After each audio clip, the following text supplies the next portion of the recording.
We're replacing WrestleMania. All in. Tony, for governor! We outside! Bing bong! We couldn't do this without Vince McMahon. Psych! First up, Wembley. baby, we're taking it all the way! CM Punk. We had, The Elite. it was rough shit, but we have All In. Wrestling. Israel for once, baby! Let's go! WrestleMania. We're beating that shit, baby! We're beating that shit! You're next! Fake record. You're fucking next! Tell me this, so Cody. don't you regret not coming to Hey! Don't you regret not coming to This place is a dump! I'm never coming back here ever again! Suck my dick! Vince McMahon. Suck my dick! Fuck! Triple H. You already know! Bing bong! Bing bong! Real talk, I'm from London, and you know what? Triple H, The fucking fence! Fuck the Fed. Bing bong! Tiger style. It's a party, it's a party, it's a party. It's a party, it's a party, it's a party. Oh, say less. It's a party, it's a party, it's a party. It's a party, it's a party, it's a party. We're replacing WrestleMania. with All in. Tony, for governor! we outside! Bing bong! Tiger style. We couldn't do this without Vince McMahon. Psych! First up, Wembley. baby, we're taking it all the way! CM Punk. We had, The Elite. it was rough shit, but we have All In. Wrestling. Israel for once, baby! Let's go! WrestleMania. We're beating that shit, baby! We're beating that shit! You're next! Fake record. You're fucking next! Tell me this, so Cody. don't you regret not coming to Hey! Don't you regret not coming to This place is a dump! I'm never coming back here ever again! Suck my dick! Vince McMahon. Suck my dick! Fuck! Triple H. You already know! Bing bong! Bing bong! Real talk, I'm from London, and you know what? Triple H, The fucking fence! Fuck! the Fed. Hey, ladies and gentlemen, don't forget, all right? Make sure you log it in and you remember to check out my good friends over at the Broken Table Podcast live on YouTube. These are some of my good friends. They have some of the best topics going on. They're talking about a lot of good things. And also, they like to put over the Prince Nana dance. Hey, I swerve and I drive. I swerve and I drive. Hey. Don't forget, tune in, log on to the Broken Tables Podcast live on YouTube, my friends.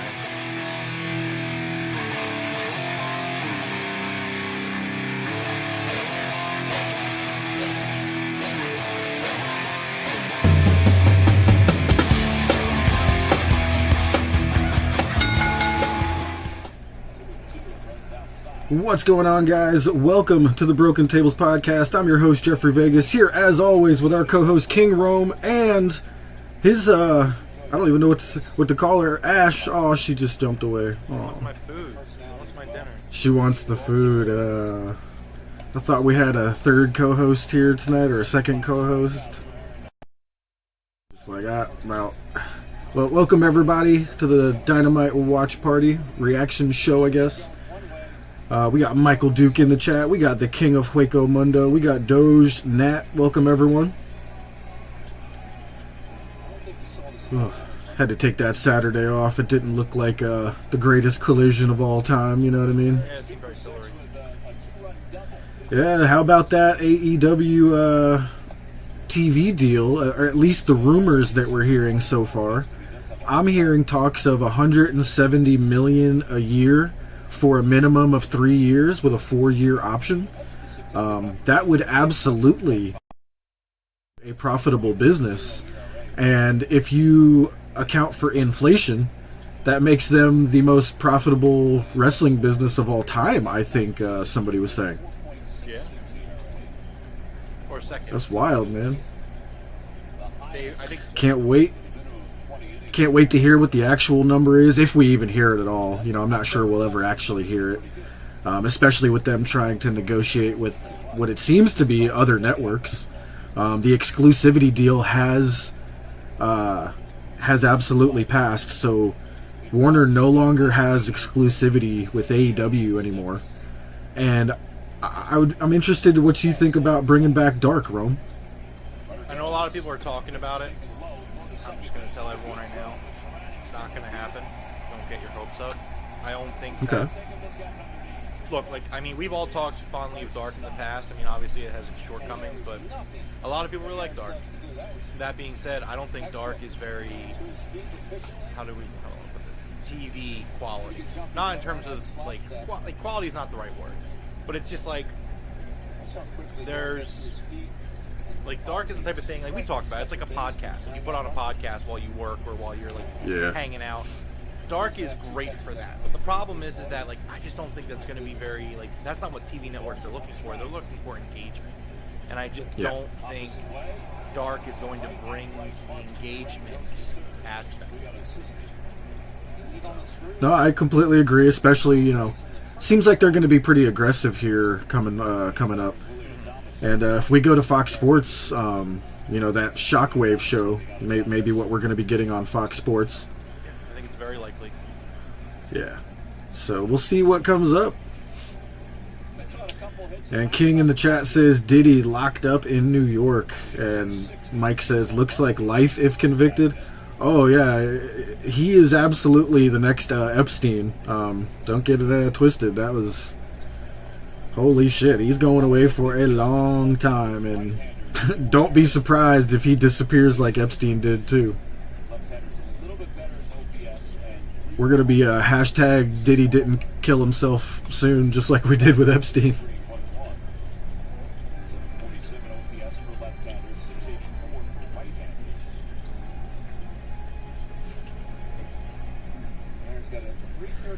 So we got 6 minutes until the show here tonight. Figure I'll give you my conspiracy theory take on the whole Diddy thing.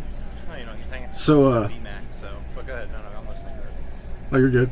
So, the Epstein thing was a ploy to get dirt on all the famous people around the world. And you guys know that little black book. It's never been revealed. Where it should have, absolutely. We should know everybody in there, but we know not a single one. Diddy has the same thing for the black community. They've done the same thing with him. All his parties, he had all these celebrities there. I forget what they called them, but I think they called them freak-offs. And they videotaped everything on the security cameras in the houses. And yeah, man, I mean, it's no joke. They got dirt on everyone that they need to. It's crazy. Yeah, something else, man. Safety on our streets and justice in our courtrooms are under attack because of Kamala Harris's dangerous liberal values. She's undecided, but Kamala 50 Cent tried to tell us about Diddy for years. Yeah, it's crazy when you go back and watch the interviews with 50 where anytime they mention Diddy, he's just like, nah. It's wild. still dangerous for America. Make America Great Again Inc. is responsible for the content of this advertising. No diggity.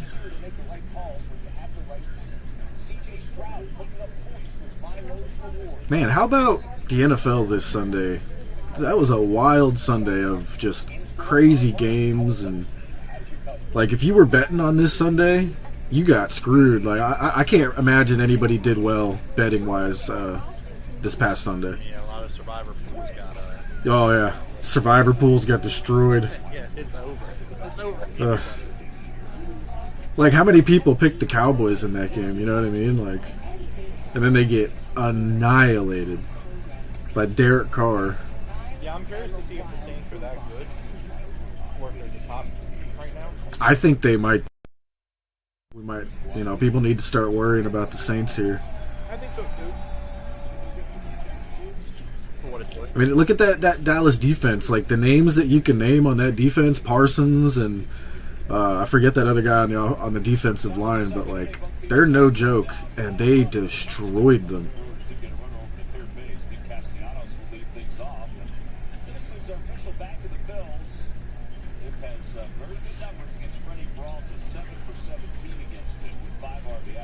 Says Rome, turn the mic up. All right, let me.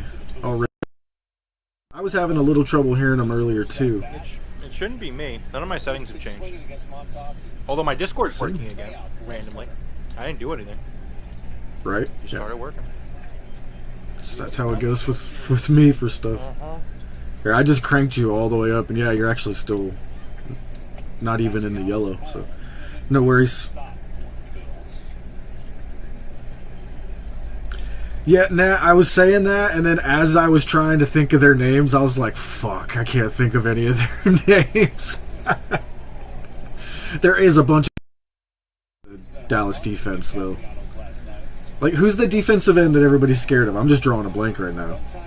Oh, I don't know who you're talking about. Oh, come on.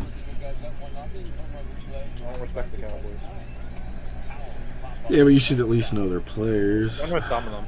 I don't know who you're talking about, though.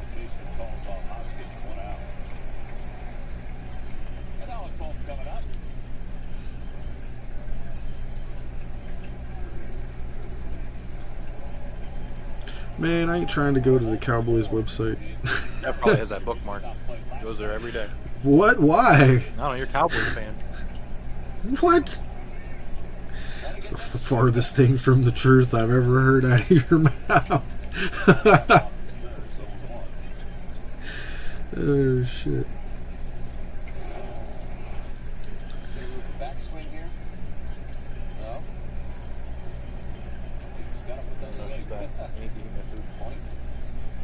Try not to scarf in front of our audience. Ash will not let me. Damn, I guess Micah Parsons is the only name I recognize. Did they get rid of some people? Yeah, they lost everybody. That's what I was trying to say. Fuck. But No wonder they suck. I was trying to be funny about it. But I don't know anybody who's on that team at this point. Except for Dak, CD, and Michael Parsons, and Zeke's back. And I think Trayvon Diggs is who I was thinking of, but he's not there anymore, I don't think. he's not. He's on their website. Let me make sure. Maybe he is there then. He just ain't doing nothing. We haven't even heard his name.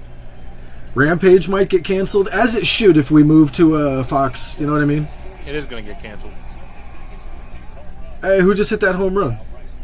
Nice. I missed who hit it. I think it was Castellanos. I don't know. Yeah, Whoever's up before. Oh, no. Alec Boehm. Let's go, baby. Yeah. let me know what's opening Dynamite.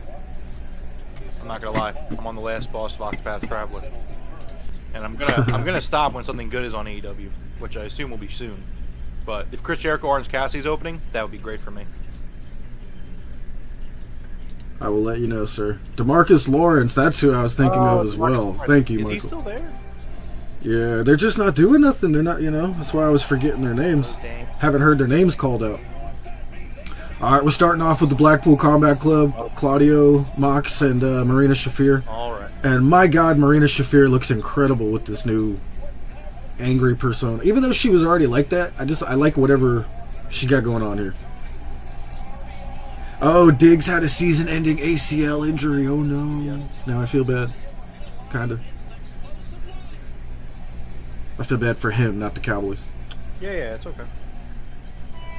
Yeah, just starting with Orange. Here comes Orange. Here comes Orange Cassidy. I don't want anyone to get hurt.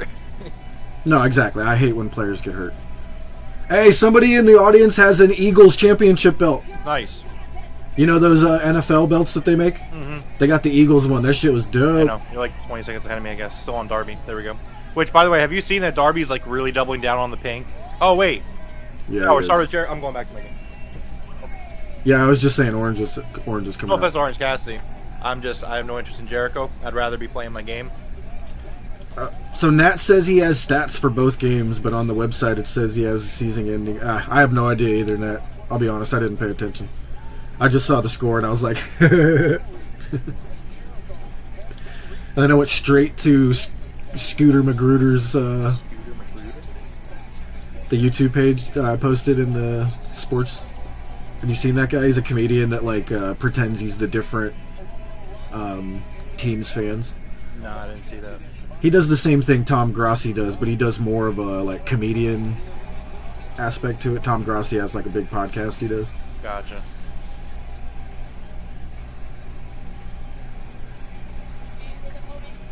Yeah, it was Jericho and Jericho and Orange Cassidy.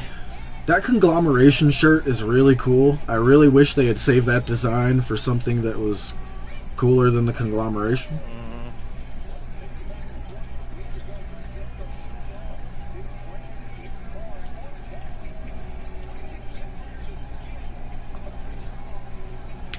Yep, the Jericho Vortex.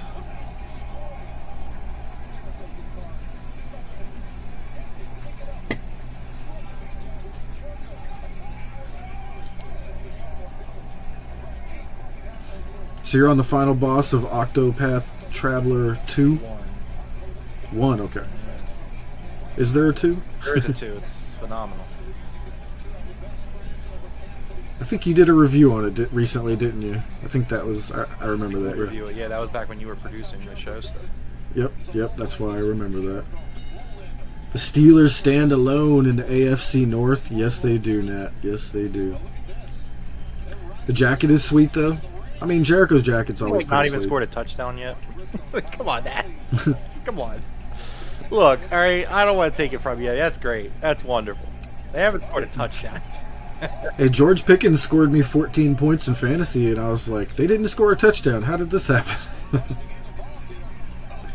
don't know, man.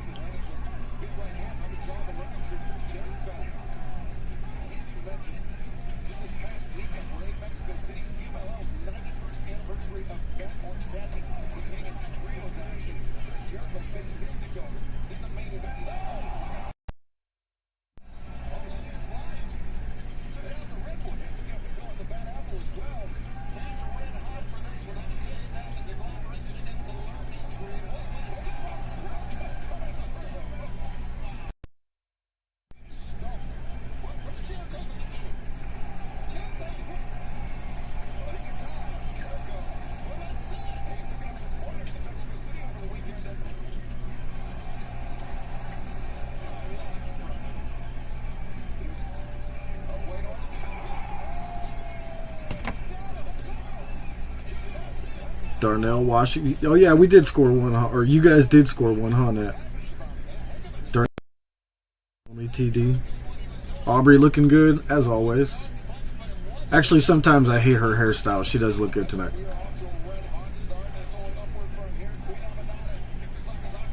I'm glad she doesn't do her makeup like a 12-year-old dance recital anymore.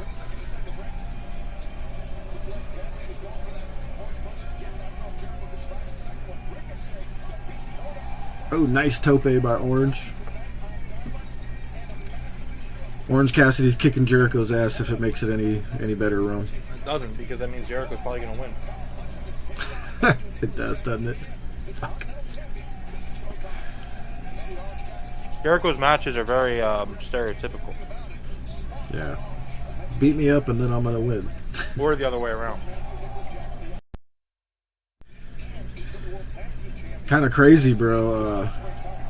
I had sent a picture of the baby to a high school friend of mine, like my best friend from high school, on Facebook. And you know how you could see whether somebody sees your post or not? And I could tell he never saw it. Well, all of a sudden today, it like showed up that he saw it, and he messaged. He's like, "Yo, sorry I never hit you back." He's like, "I just got out of prison." I was like, "Holy shit!" Got out of prison. I was like, "Damn, glad I got out of there." So many people I know from high school went to jail.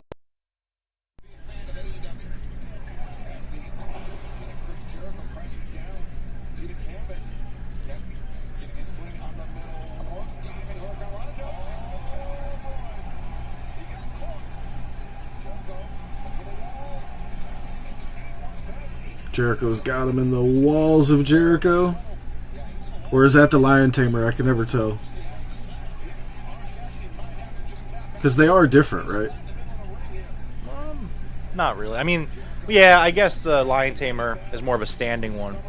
Yeah, like the one he stands them up and almost like puts his knee in their back, and the other one is just your double crab, whatever.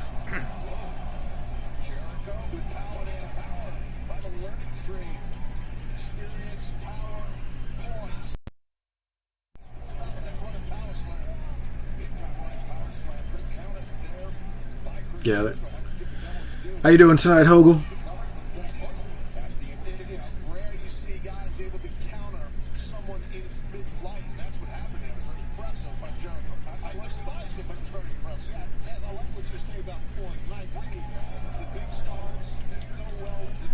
Jericho is impressive in this match. His matches are never a disappointment. The matches are always good. It's just, you know. Hogle says the walls is the knee to the back. The Lion Tamer is the reach back Boston Crab. That's what I thought. They're just slightly different. Okay. Yep.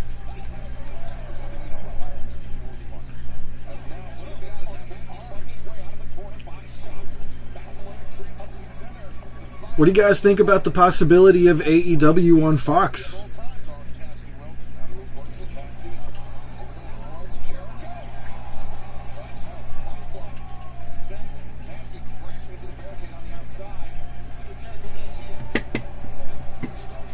You were at B-Dubs watching Backlash with your first wife, and Jericho put CM Punk into the walls of Jericho.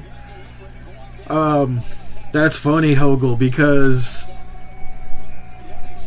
Rome in that glass case right there, that glass case that I'm poking, he has a Jericho versus CM Punk card. I think it's out of 25. And it's got a piece of the mat from WrestleMania when they faced each other.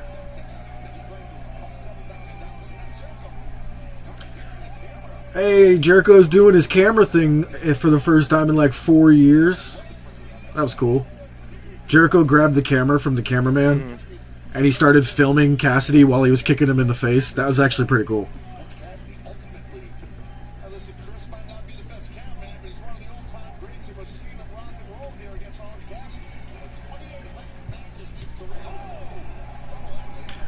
Oh, nice, Michael. You only got a couple more sessions to go. That's excellent. Nat, if you're still here, how's your how are you healing up? How's your ankle? Uh-oh, Jericho's slapping Orange Cassidy and making him angry.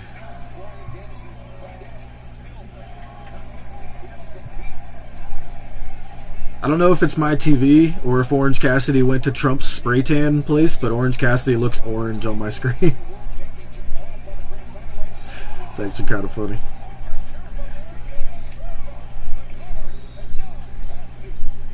Perfect moonsault. Yep. He rarely messes that one up. I've seen him every once in a while come up a little short, but still got it. I hope that's what they're chanting.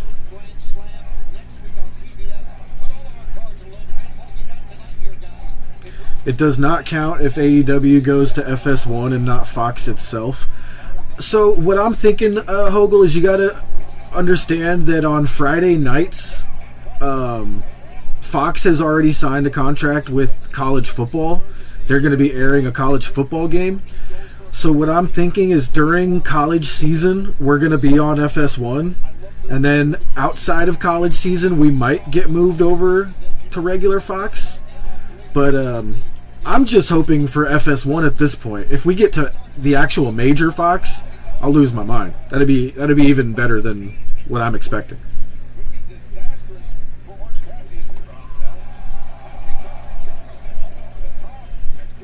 Just got the stitches out yesterday, partially weight bearing, but it's really hard to put only 50%. Yeah, that's all. Yeah, it's really hard.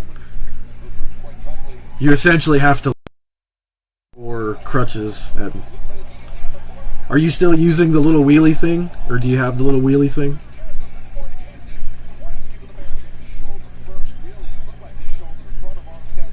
I see a lot of people, if you get like any surgery from the knee or below, they give you like this little scooter, and your leg kind of rests on the scooter, and you can use your other leg to pedal.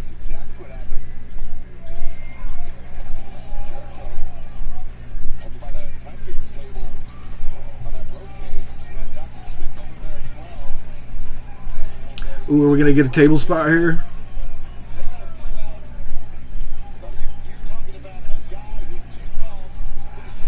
Jericho's about to put Orange Cassidy through the timekeeper's table. Oh! Let's go.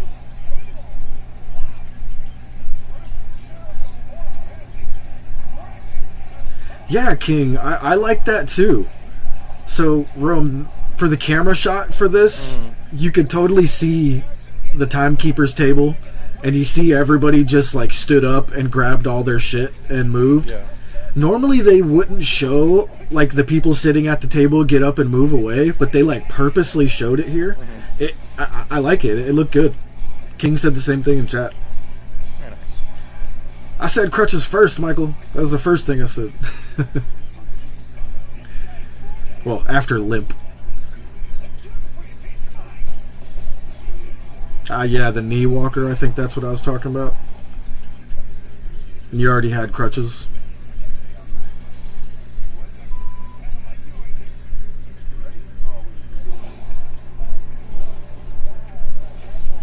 Oh, dude. I watched a video today of these two native Japanese people watching the trailer for Assassin's Creed. And my goodness, they were ripping this trailer apart so hard. I was just like, ow. Apparently on Yasuke's chest is a giant Nobunaga symbol. And in Japan, you actually have to have permission to use that. And apparently they're furious. They did it with like 3 or 4 things that in Japan you have to have permission to use the likeness of. So, yeah, they're not happy. Rome's ready for the match to be over. I think he's still fighting this final boss. Yeah, and there's no way I'm finishing this final boss during the No. match. It's a very long final boss. You getting smashed, or is it just a long fight? It's kind of a little bit of both. It's just I don't like to use walkthroughs like for a game I haven't played before. Like I like using walkthroughs for like a checklist kind of thing. Like okay, make sure I remember to do this. Make sure I remember so that I'm going to this fight a little blind and it's something else. Gotcha. What kind of game is Octopath like? What's the style of fighting? Turn-based RPG, kind of like old school. I almost describe it as like an old school like Final Fantasy kind of thing, but like there's different mechanics, like a weakness system, stuff like that. I love turn-based. I'm so upset that Final Fantasy got away from it. I'm like, man, that's what made your game fun to me. I don't. Check out Octopath then. They're in my opinion, they're like the best. They're some of the best games to come out in the last 10 years. Like if someone asked me like, what's like the best? I'll even say new IP, like the new series to come out in like the last 5-10 years. I would tell you Octopath. They're both very good. In my opinion. How did you like Beetlejuice 2? I still didn't get a chance to see it. I'm so sad. No spoilers, please. Oh yeah, Nat, have you ever seen that video of there's a bunch of different photos of Diddy and Bieber.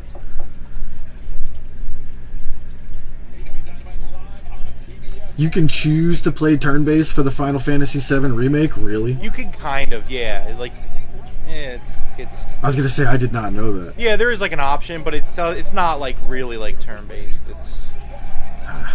It's kind of. See, like, Final Fantasy. Oh, go ahead. It's kind of like you choose an attack, and then the game kind of controls Cloud for you and everybody for you, and then like you choose another attack. Like it's still all happening in like live action. You're just breaking your decisions up into turn-based, which I actually find to be a little less entertaining. Yeah. My last Final Fantasy I really enjoyed was Final Fantasy X. That game was just incredible. That blitzball game you could play, where it was like underwater, like volleyball, soccer, whatever you want to call it. That game was so good. You've never played any Final Fantasy games? Oh, man. No. Hey, Hogel, I'm right there with you. Final Fantasy VIII was my favorite. Not the beast. For me, it goes 8, 9, 7, 10 for me. I'm not trying to be like basic, but like I do like 7 is my favorite, and I love. So it's amazing. It was my first one that I saw and played. Yeah. My brother was playing it, and he's like, "Check this game out." And then he handed me the little case, and I was like, "Why are there 4 discs?" And he's like, "Because that's how big this game is." And I had never experienced any game that was on multiple discs. I was like, "What? How is this possible?"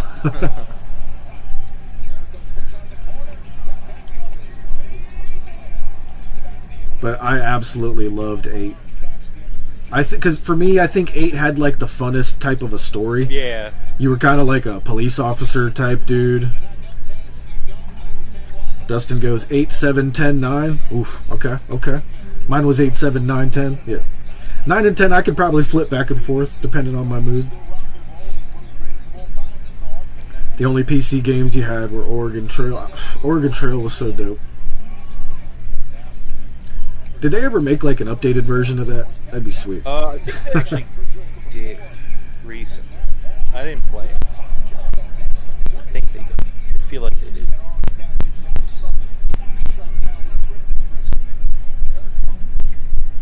You did have a PS2. Oh, that freaking headbutt looked like it connected right to Jericho's face. This match is still going on, by the way. That's good. I need as much time as possible with this. Ugh. What a mess. This is such a mess. You can name a game better than 7, 9, and 10? The Legend of Dragoon. You know what? I was aware of that game. I don't think I played it. What's up, Macho? Rome's playing a video game right now.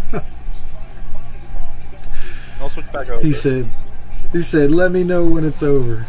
Yeah, I got more important stuff going on right now. Ooh, there's an update for Oregon Trail on Steam. I might have to take a look, see what they did with it. It'd be cool if they made it like a Telltale game, but then you could still like hunt in a first-person shooter mode. Oh, that'd be cool. David Sadowski says, any news on the Max pay-per-view deal with AEW? So there's a little bit of just rumors circulating. Some of them do seem to be pretty credible. The rumor at the moment is $170 million a year for 3 years with a 4-year option. So that's incredible if so. If the numbers are correct, David, it would make AEW, if you add inflation to your calculations, it'll make AEW the most profitable wrestling organization of all time. It'll blow WCW away. Blows WWE away in the profitability because their operating cost is insane. But yeah, we just got to find out if the rumors are true. The current deal was the current deal was, I believe, $60 million a year. Is that right, Rome? The rumor was going to be? For what AEW was doing currently on their deal, it was like 60, right? I don't know. Yeah, I forget what it actually is, but the first rumor that came about was that they doubled what they were getting, so that'd be somewhere around 120. But the current, what people are saying, is about 170. So yeah, it's gonna be about 170 a year. They're saying. Match too long? Yeah, Brandon. I just said to Rome, match is still going on. It's 8:20. Listen, I understand people like Jericho. I understand Jericho has fantastic matches. This is a fantastic match, but nobody is going to sit here with a straight face and tell me you want to see a 20-minute Jericho match. Actually, I could go for it right now. I'm trying to play this game. I get that, but you're not watching the match. Maybe Macho's probably like, yeah! Especially in one where I have a feeling that Jericho's going to win. He probably is. King's like, Macho.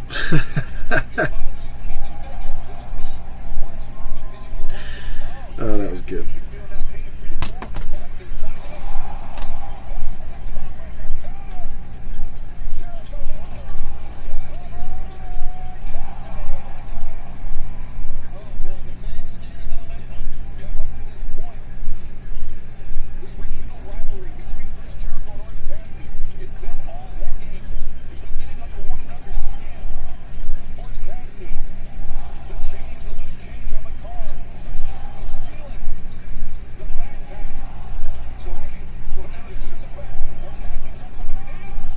Beach break. Please tell me this is Not it. gonna be it. God damn it. Come on, Aubrey. 1, 2, 3. Try to tell him, chat.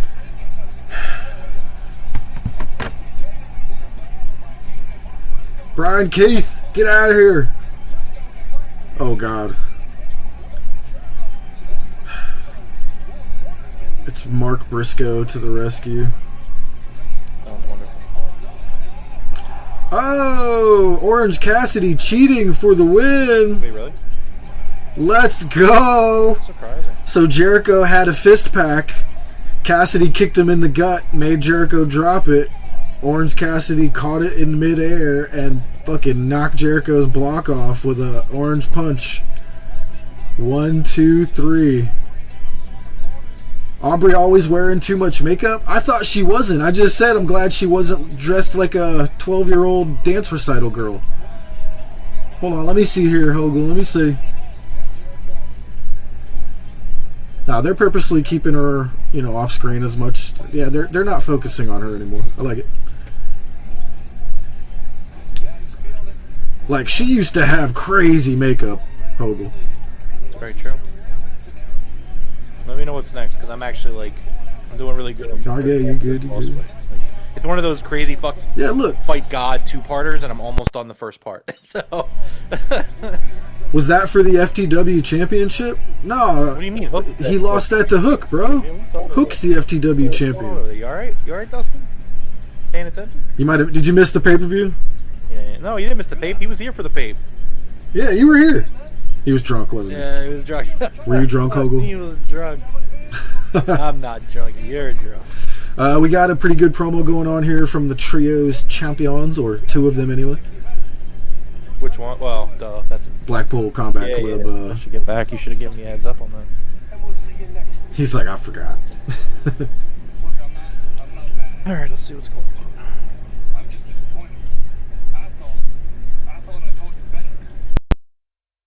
So how do we handle this Trios championship now that Wheeler Yuta is so conflicted? I think Wheeler's gonna. Oh, okay. Claudio's just saying, listen, you're going to show up next week and you're going to help us defend the titles.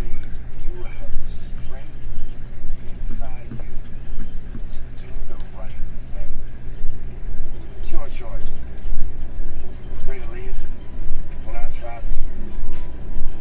You can do whatever you want. It's your choice. But you have a personal responsibility to the greater good. You have to look yourself in the mirror every morning. What kind of man we teach you to be? They're telling a really great story of the Wheeler Yuta right now. Dude, this is good. And Yuta should just show up, help them defend it, and walk the fuck out. Like, not even acknowledge that they're there, you know what I mean? I don't know. Well, part of me thinks that maybe Wheeler should just screw him over. Depends on who they're facing. I guess we'll know better. Yeah.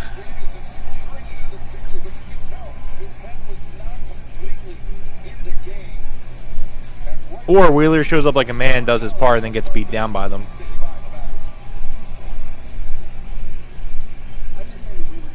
Got Alex Marvez. Oh, there's Wheeler. Wheeler, thank you very much for stopping. I appreciate it. Need to get your response here. Claudio Castagnoli and Impact are demanding that you defend the AEW World Trios titles with them next week at Grand Slam. Yeah, obviously I'm pretty conflicted based on recent events, let's say. But I've worked my whole career for an opportunity like this to be a champion, and we're going to showcase what we've got. It's not Wrestle Dream, it's Grand Slam. You have this moment. Oh. Yeah, sorry, my head's been all over the place, as you can tell, but there's one thing I've learned from Bryan Danielson. It's you don't change who you are just because people around you are changing. I'm a fighting champion. I take pride in carrying this World Trios Championship, so despite what those other guys want to do, they want one more favor. If they want to defend these Trios Championships at Grand Slam, then next week I'll kick whoever's ass I have to. That takes a lot for Wheeler Yuta. I mean, despite what Claudio Castagnoli Interesting.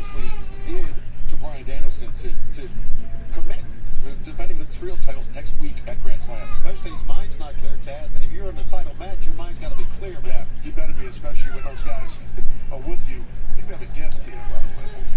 Where's Coach Nick? He's been in hiding since the Ravens. Oh yeah, Lost. they're 0-2 right now. That's crazy. He doesn't even answer my text after a loss. Because I got Lamar Jackson as my fantasy quarterback. I was like, "Fuck, bro." He still hasn't even messaged me. Yeah, back. 1999's favor. You're 100% on spot on there. That was not. That was part of the work. That was part of the promo there. Like Wheeler Yuta's not. His headspace is not. Like he can't focus on the fact that he didn't know what that Grand Slam was next week, and he didn't have. He left the title behind. That tells you where his head is. His head is with Bryan Danielson. Because Wrestle Dream to Tacoma, Washington. And yeah, good catch there, favorite. Who's Hook facing today? Let's find out. I mean, I assume it's not anyone from the Undisputed Kingdom. Oh, it's a squash match. All right, well, we all know. I got a game to do. I'm playing this game right now. This is not a great Dynamite so far. It's Hook versus some random tattooed white guy. What the fuck? You know, I got time. Bro, you got to turn it back on just for a second. You got to see this guy. I already saw him. I saw him again when outside the ring. It's fine.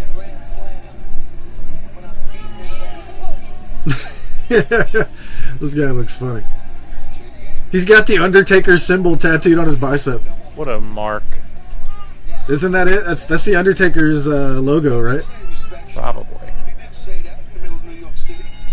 Who is it?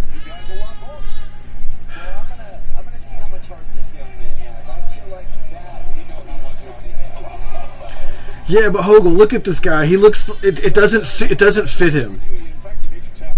That's me as well, bro. Like I'm tattooed up as well. Not like this, but it just doesn't fit him. Does he look like a creator wrestler from like a video game, like a WWE video game where they have all the like the logos as tattoos? It does. Like his legs look like Maori tattoos from New Zealand. I mean, it's possible he is, but he definitely looks like very white. I don't know. He just immediately looked weird to me.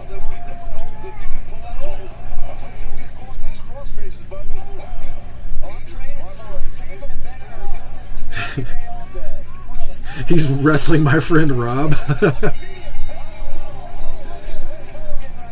Oh, Rob just got choked out. But I don't know if I showed you this one here, Hogle.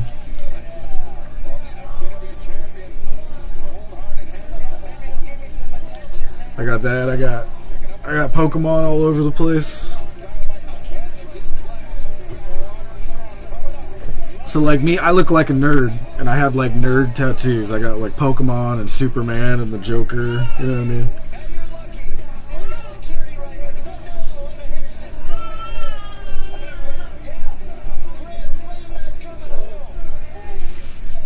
We need Gilbert.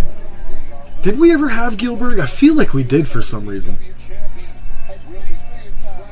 His name's JD Inc.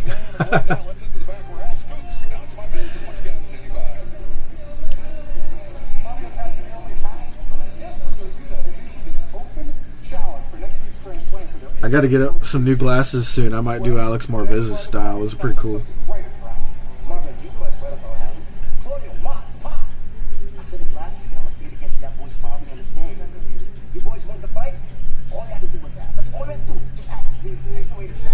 Is the squash match over yet? Oh yeah, way over. We got a really good promo going on here with Private Party.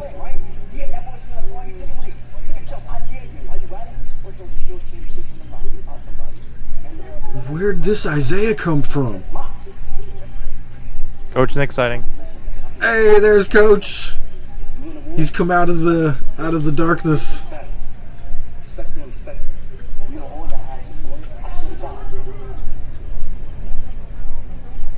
Oh, Nat, too soon. He's only been here for like 15, 20 seconds. Oh no. Oh shit, about to go to weapon instructor school? Are you going to like are you going to school to become a weapons instructor? Bro, that'd be sick. I was saying every time the Ravens lose, Coach, you go into hiding for like a week. You don't answer any of my texts or anything. Best touchdown dance of all time. Oh, you want old school? He probably blacks out. Doesn't even know that he's not answering. Oh, you all seen that. You Sports don't affect me personally. For your job, yeah, I figured. All customers open DraftKings Sportsbook app and get an NFL no-sweat touchdown bet every game day. Crown is yours. Thursday night football on Prime. Oh, you were on a cruise. Okay. That wasn't exclusive to this year, though, Coach. You'll be getting all the constables and court security officers through weapons qualifications. That's sick. That's actually really cool.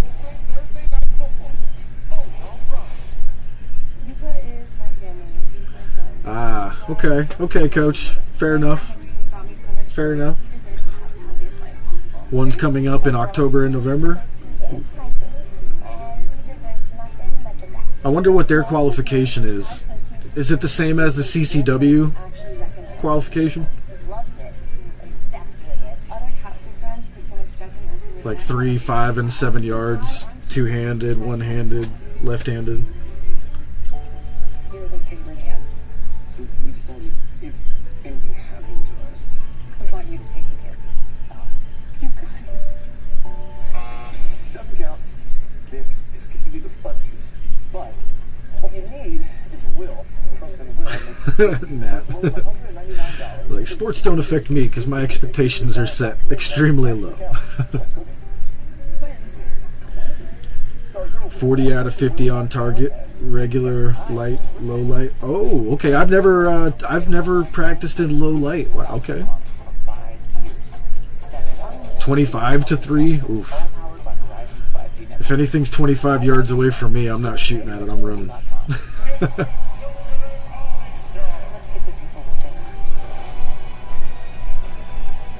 A lot of my friends are like sighting in their AR-15s at like 150 yards or 300 yards. I'm like, bro, I ain't shooting at anything that far away. Sorry.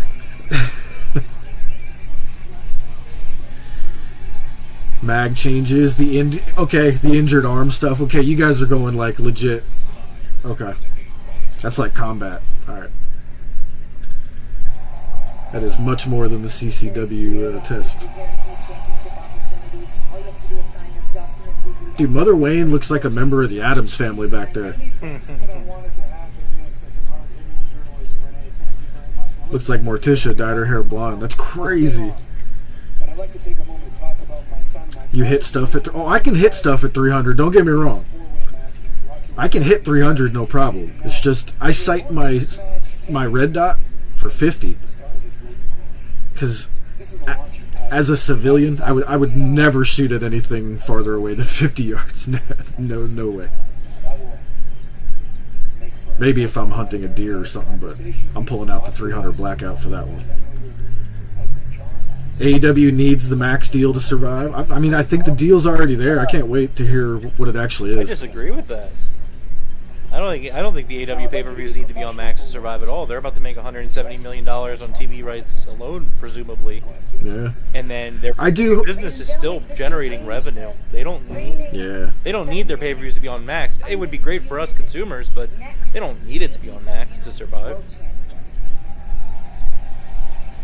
I really hope that we get a little bit of a like consumer break, you know what I mean? Get a little bit of discount on these pay-per-views because, you know, $50 7 times a year is rough.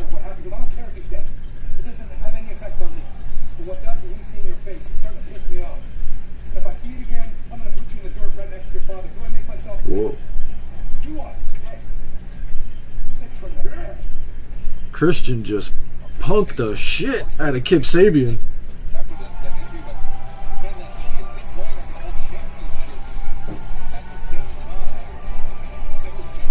That was like being in high school again. One of the freshmen done fucked up.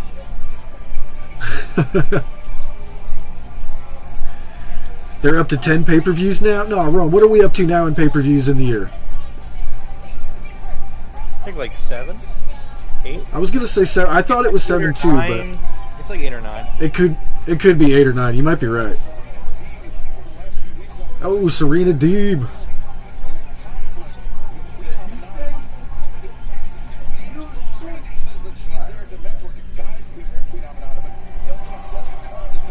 Oh, Serena Deeb versus Mariah May. Or no, they're going to be a tag team, aren't they? It's a tag team match. Yeah, that's a nice tag team right there. Too many? If we have to pay $50 for all of them, I agree with you, Nick. If we get a break somehow, then give me all of them. You know. Look, again, I'm not saying that it, like, as a consumer, yes, I want them on Max. I want to pay $20 a month to get the streaming service and then have the pay-per-views that I pay $50 a month for on the service. I want that. But your statement of them needing it to survive is just not correct. Like, it's just not. They're going to make a lot of money on this TV deal with or without the pay-per-views going to Max, and their pay-per-views do sell pretty well. They're making money. So it's been a mid-show so far. Yeah, I think it's about to get turned up right here. We're only about 40 minutes in. Honestly, the fact that the problem is they didn't grab me, so I kind of want to go back to Octopath, not because of this match, just because shit's getting real. Here comes Queen Aminata. Her presentation's incredible. Love it. Belt this woman up. And Coach, I also don't think it's too many. I think the number that they're doing is fine. I mean, again, I don't want to spend $50 a month on it, obviously. So, I mean, if they move them to Max, absolutely, I don't think 10 is too many. But I don't think it's 10. Yeah. Because it is 10, yeah. Nat just counted them. There's 10. Oh, that's probably because the Grand Slam one is going to be a pay-per-view. Because usually they don't do one in January and February, and then they do Revolution early March. Yuka's back. And then they do Double or Nothing in May, and then Forbidden Door in June. All in, all out, July, August, September, Wrestle Dream, and then World's End. Anybody who's never seen Yuka Sakazaki, wait till you see her. I hope she's still got it. I haven't seen her in a long time. I love her. I think she was on Collision on Saturday. I saw her segment with Mariah May. It was funny. Still hate Yuka Sakazaki's entrance, though. Can't help it. Despise it. It was fine. I didn't really see anything. I didn't. Her entrance theme is just literally the worst entrance theme probably ever. It's actually kind of impressive. Dreamfest? You're thinking of Wrestle Dream, which was in October. There was no Dream Fest in January. It was like Dreamfest or some shit.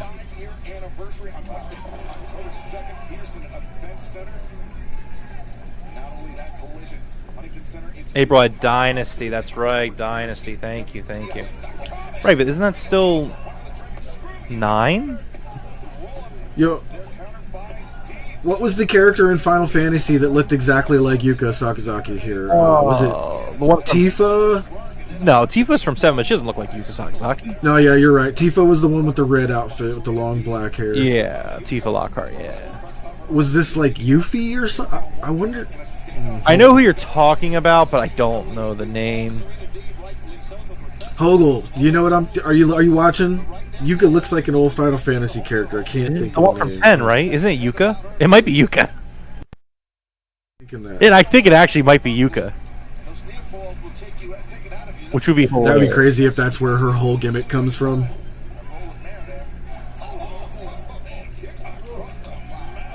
Yeah, Big Business wasn't a pay-per-view, Nat. I assume you have it in front of you if you're counting. It's Yuna with an N. Yeah, that's definitely. And it is from 10. Yeah. Got it. Oh, she looks like Yuka from 7. Wait, there's a Yuka in 7. Yeah, that is the one. The girl with the fist weapons, right? No, you're thinking of Yuffie. Well, no, Tifa's the one with the fist weapons. Yuffie does not look like Yuka Sakazaki. Yuffie is she's a ninja, but she uses blades. Usually wears green. I would not say that Yuka and Yuffie look alike. Hence the accidentally. So there's Tifa Lockhart, Jessie Raspberry, Scarlet. There is a Yuffie, but I don't think that's who it is, no. Yuffie is who he's thinking of, though, but Yuffie doesn't look like Yuka. In my opinion, anyway. Let's do Final Fantasy. Yuka. I think we got it with 10. I think we were right about that with 10.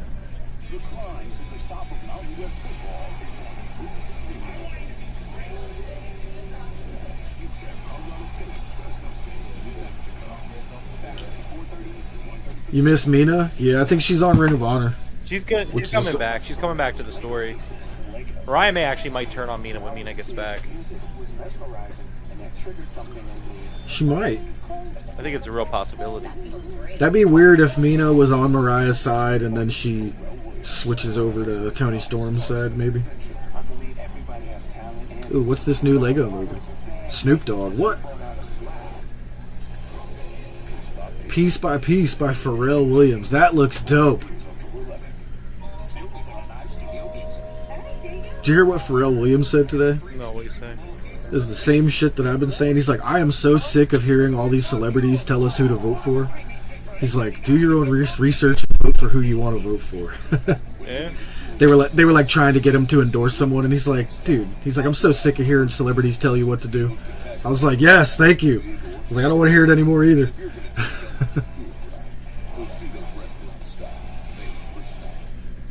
You can tell Serena Deeb is the veteran in this match. Oh, absolutely. She is definitely the veteran out there right now.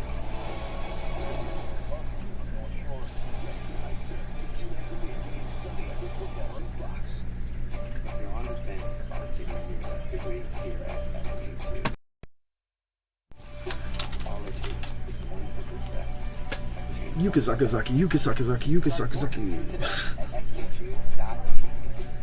Let's get started. Bill, where's your bath? I really tried sleeping with it, everybody. Now I sleep with Inspire. Inspire? No mask? Just sleep. Learn more of the important safety information at inspiresleep.com.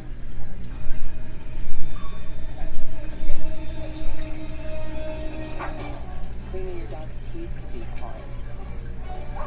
Yeah, it was Yuna from Final Fantasy X. I think that's going to be my final answer. At Burger King, we flame grill our burgers. Why? Because that's how it should be done. Yep. Hot, juicy, smoky, flame grilled, and made your way. Experience the flame grill difference with 2 opportunities, which is $5. So this is your first time on the phone? Everything is in the email I sent the other day. So you got any new games, or you just been playing Octopath there? Yeah, I've been playing Octopath. I picked up Star Wars Outlaws. I haven't played it yet. And then all the big game releases are going to start coming out pretty soon. I mean, the Starfield expansion comes out in 2 weeks. I don't know if I'm going to get to that right away. Yeah, Outlaws wasn't as bad as all those people online were saying. My only problem I have with it is she does like this execution thing.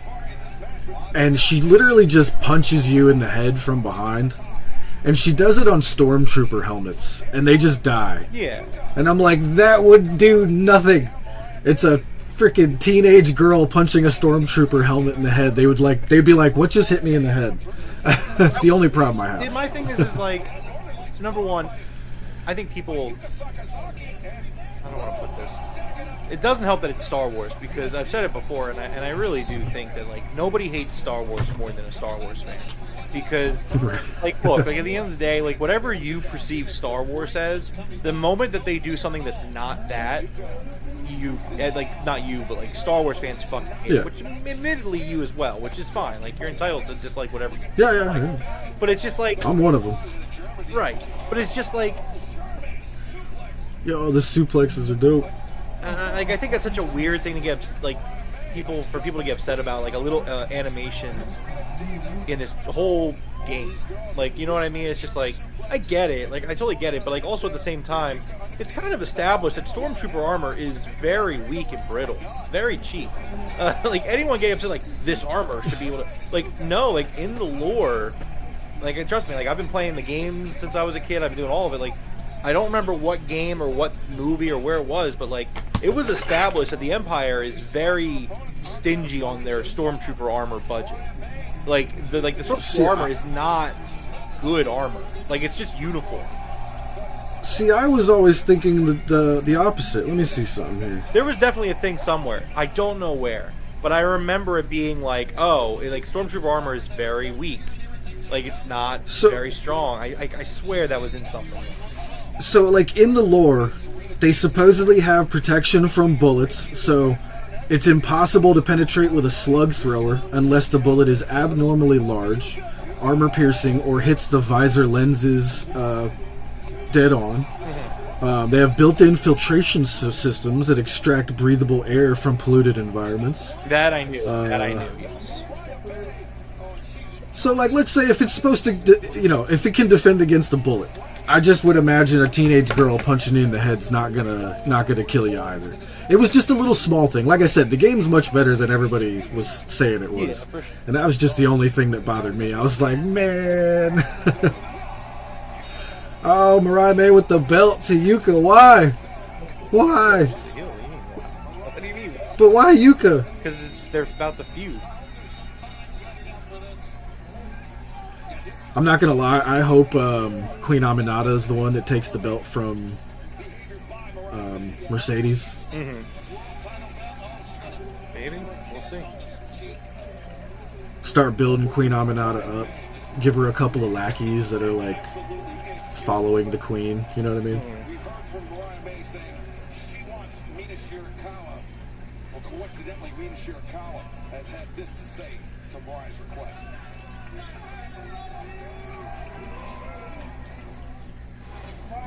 Oh, Mina. And plus, you win the AEW Women's World Championship at Wembley Stadium. And now, you say you want me now? You have changed, Mariah. I don't know if I like what you have become, but I still miss you.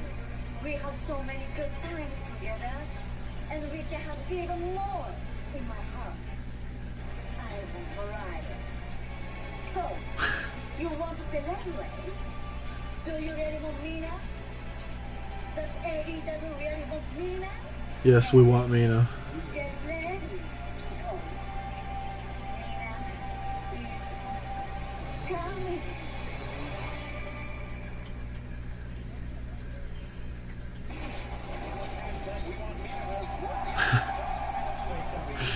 Right, King? My God. I don't know if she had contacts in or what, but her eyes looked crazy. They like matched her outfit, if that makes any sense.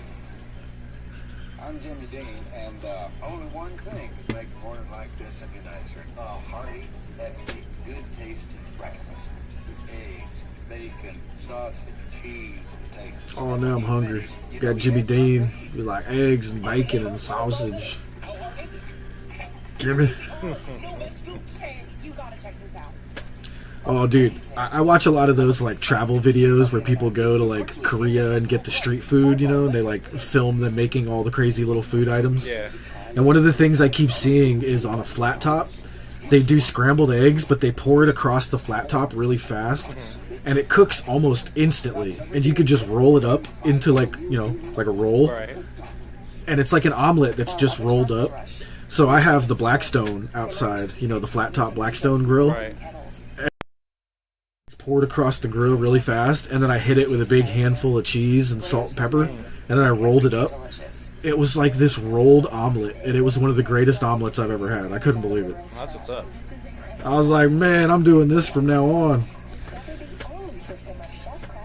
Cooked it so perfect, too, on the flat top like that, because it was such a thin layer just all the way across the grill. Right. I was like, man, I'm glad I watched those videos. Guy Fieri, Diners and Dives. Diners, drive-ins, and doves, yeah. Yeah. Hi, I'm Tolga. This is Oscar. After feeding him Dusty Kibble for a while, I was like, this is not real food. It just smelled so burnt and unnatural. Like, I wondered, what's even in this stuff? We tried wet food, which is basically canned mystery. Then I found Smalls. They make high-quality, fresh-cut food. Any good matches? So far, that But most importantly, tag team match was pretty good. at a healthier weight, it's much The Orange Cassidy versus Jericho match was good, but it was Jericho, so Right. kind of cancels it out a little bit. Yeah, I don't know. It's, like it hasn't really been hitting for me, and like admittedly, my my focus is kind of driven elsewhere because there's something I really want to be doing right now. But like it hasn't been like, I mean, the tag match was good, and like the Blackpool Combat Club stuff is good. But I mean, like you said, I mean, opening with Jericho, I have no interest in seeing that. Hook squash match, I have no interest in seeing that. Like it is what it is. This next hour should be a little better. We'll see. I would assume so. I mean, we still have Mox, we still have the Elite Trios match. I mean, it should be a Got Will and Kyle Fletcher coming. yeah. It should be a good second hour.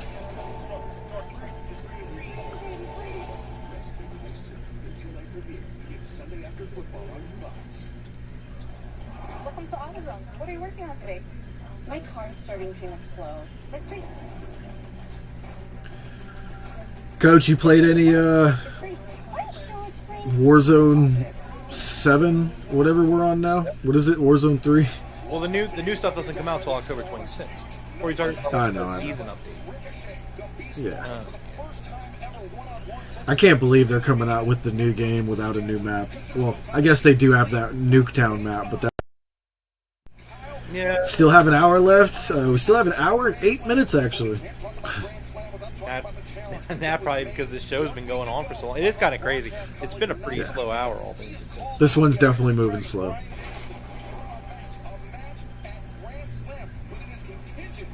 If Daniel or Bryan Danielson is cleared to wrestle versus Nigel McGuinness at Grand Slam.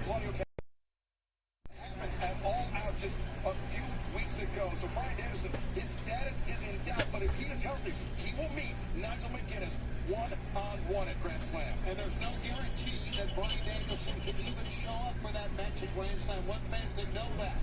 I think we got to discuss real quick. You know, if Danielson is cleared, what type of condition will he be in? Right. You know, McGuinness, he's obsessed. He's obsessed with things. Nacho fries from Taco Bell. Yeah, those are pretty good. They are good. Do they have those right now? I thought they didn't have them right now. They're like limited, aren't they, usually? Last time I went, they didn't have them. I thought everybody liked them so much that they brought them in for like permanent. It's like a permanent side order, but I don't know. They keep bringing them back. They'll bring them back for like 5 months, and then like get rid of them for like 2 months, and then they'll bring them back like for like, oh my god, they're back. It's like, just fucking keep them, because they are very good. They are good. Ironically enough, like if you ask me to rank fast food fries, they are actually probably really up there. We just had some major technical difficulties on AEW. Damn, I fucking playing the game because of the commercial. Why? What happened? They started playing a graphic for Nigel McGuinness and there was no audio. Alright, they're doing it now. Oh, yeah. The ranch Dorito tacos? I know! Who even ordered the regular ones? Everybody ordered the Cool Ranch taco. What are you talking about? The Doritos Locos Taco, the regular ones are way better. No, the Cool Ranch one was better. They're both good. They're both good. Yeah, they're both.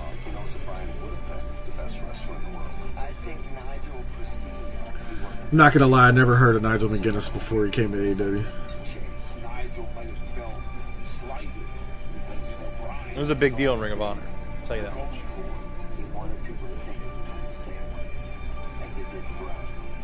You haven't touched COD?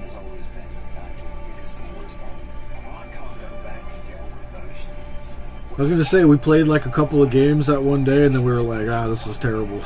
We haven't touched it.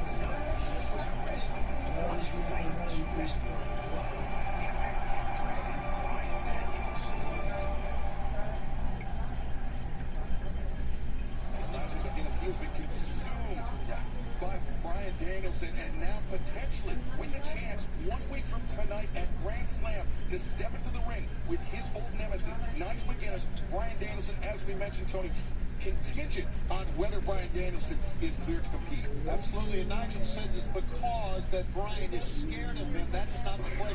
That is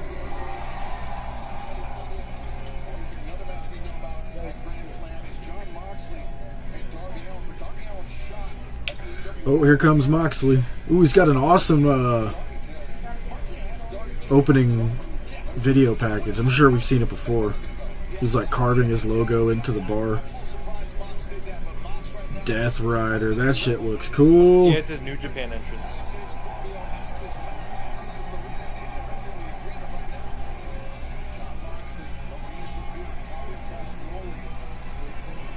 Well, actually, I think that video might be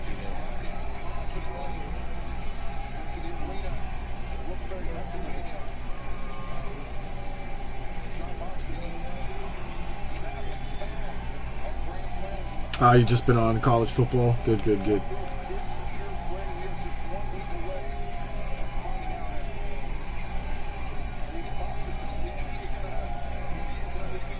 Hey, I got that full gear shirt that dude's wearing. That Mox versus MJF shirt. We were there.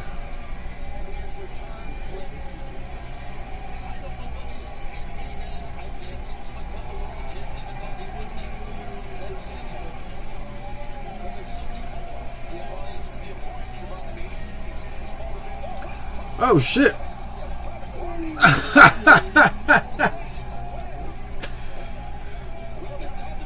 Okay, that was funny.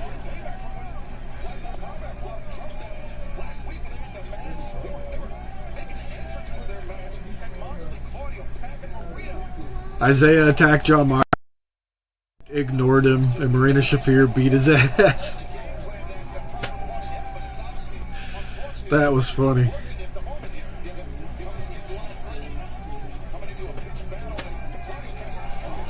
Oh my god.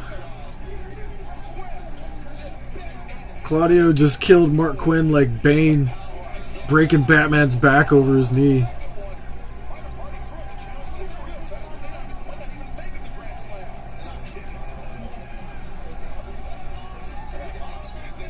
it kind of sucks that they're burying Private Party for like the third week in a row. I don't know if they're burying him. This is like, I think we're starting a feud. I don't know. I mean, I guess we'll go for the match next week. My problem is that like I think the tag team division right now is like the 1 weak spot of AEW right now, where it's like it's not a very strong division right now, and it's kind of struggling. And I think the division would be a lot better off if Private Party was featured a little bit more like prominently. Yeah. And I just feel like they did the tag team Casino Gauntlet, excuse me, like 2 weeks ago or whatever it was last week. And Private Party wasn't even in the match. They were in a squash. They got squashed in a trios match. And it's just like, what the fuck? Like, what is going on? And like, I guess maybe it's the start of a feud, but like, it wouldn't make much sense for Private Party to go over on Mox and his goons right now. Like, I just don't think it makes sense. Who that? Commander? Yeah, Commanders are trios, buddy. Now. Yeah, Shafir looks incredible right now. When did Mox change to a black shirt? Or did he always have that on? I think he did. Never mind. I think I'm thinking of Claudio earlier. Yeah, you're right.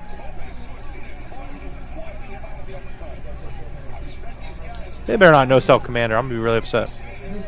Oh, okay, he didn't die. Well, he's going to die. No, not Alex. No, please take Alex. Actually, Alex is the one you can. I'm not even there yet. Oh, yep, they didn't. Oh, yeah, uppercut. Yeah, they're getting buried. These boys are getting buried right now. It's not good.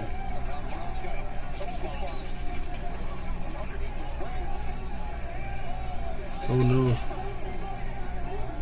Oh, no. Yeah, get Alex Abrahantes. I'm done with that. Actually, this is great. I'm done with Alex Abrahantes.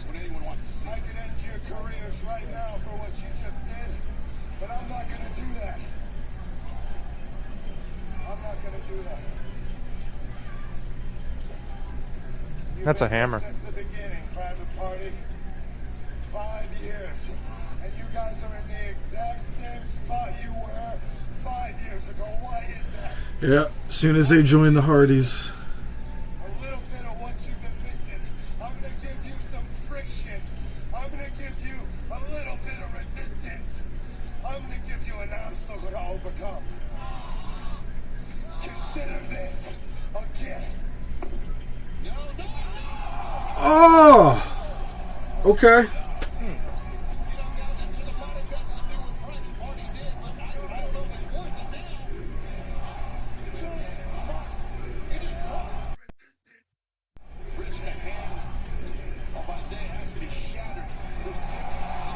Oh, okay, okay. Oh, damn.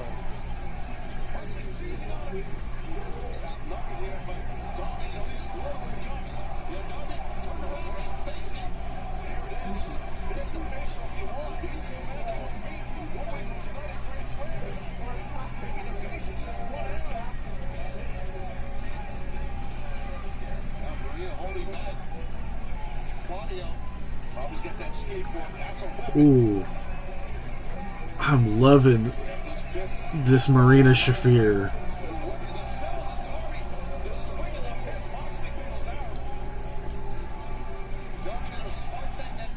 John Moxley, we need you to realize I am not the same guy you knew 5 years ago. I am gonna run through you. I am gonna run through you at Grand Slam. And then I'm walking in a wrestling ring in my home state. And I am becoming the next AEW World Champion. Yo, this was good. Very good.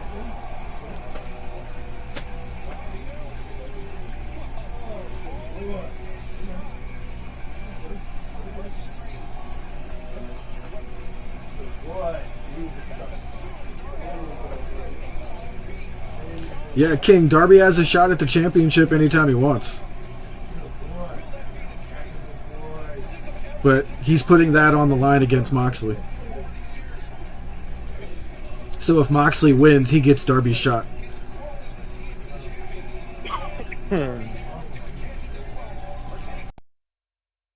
Yeah, he always brings out a skateboard with the tacks on it for a pay-per-view.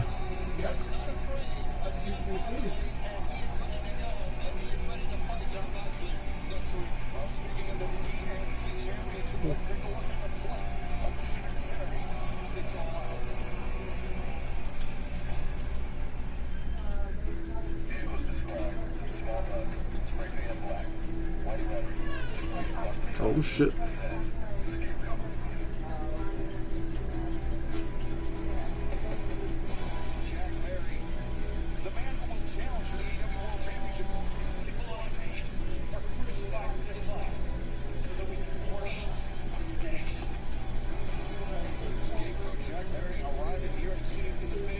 That Jack Perry versus Danielson match was so good.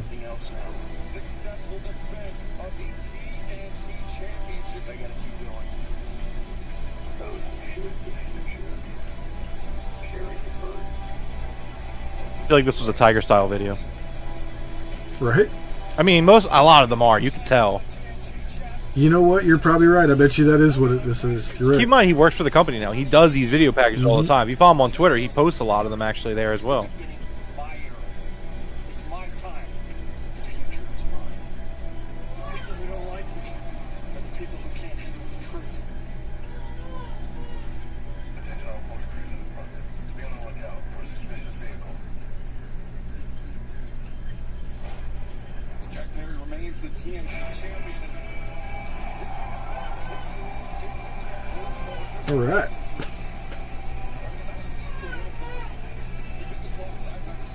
Here comes Ricochet. They've been talking about making Darby the champ.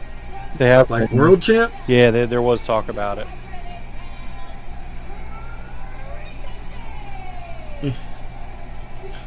You say eh? Yeah. Jeff, moments like that where it's like I really just don't know what to say about you. What, you want Darby to be the world champion? Yeah, let me guess. He's too small. You don't see him as the world champion material. Man, if I had a fucking nickel every time you were wrong I think about you could that, do a. I'd have a bunch. You could do a nice Rey Mysterio type run with him. You know, Bro, not take it away Allen from him. is like such a monumentally important figure to AEW, and the crowd just falls in love with him. Like, there's like you're just wrong if you don't see why Darby Allin should be AEW World Champion, then you're just not looking at Darby Allin correctly, or the company correctly, or wrestling in general probably correctly. Sorry. I could see them doing it, and I wouldn't be like opposed to it. It just wouldn't be for me. You know what I mean? Like I wouldn't be all like, "Yeah, Darby's my champion." I mean, I'm not that big of a Darby Allin fan to get like that. I suppose. But yeah, if they gave him a nice run where he he wins the title like Rey Mysterio did, no big deal. I wouldn't take it away from him in 24 hours like they did either, but you know.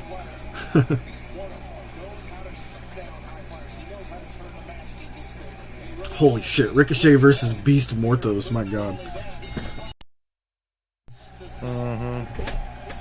Yo, Zach Clouds.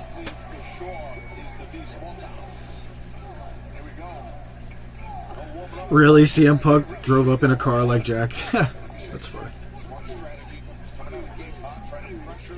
Mordo's in the corner. They're giving up a little size. The referee did the right thing because the man was in the corner. And you know what? They might have already set themselves up for something like what we're talking about. If Darby wins, guess who has themselves a basically a Money in the Bank contract? You know, Christian Cage. Yeah. So.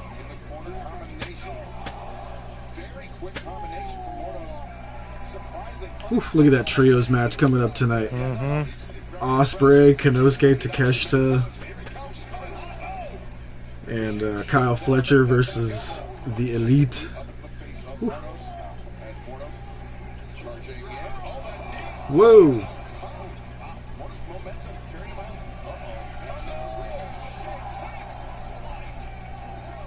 That was crazy. How do you do a tope so perfectly? That's nuts. Hoagle's like, exactly. I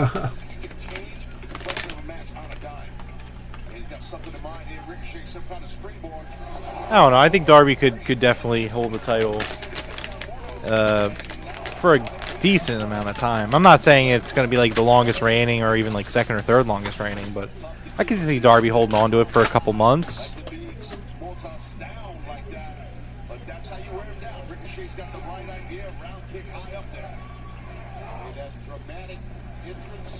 So there's a sign that said, when's MCV4? What are they talking about? What was it? MCV4? Are you sure it wasn't MVC? Might have been. If it was MVC, it was probably Marvel vs. Capcom. Okay, then 4. Yeah, it is. Marvel vs. Capcom 4. MVC, Marvel vs. Capcom 4, yeah. Probably in a couple years, actually.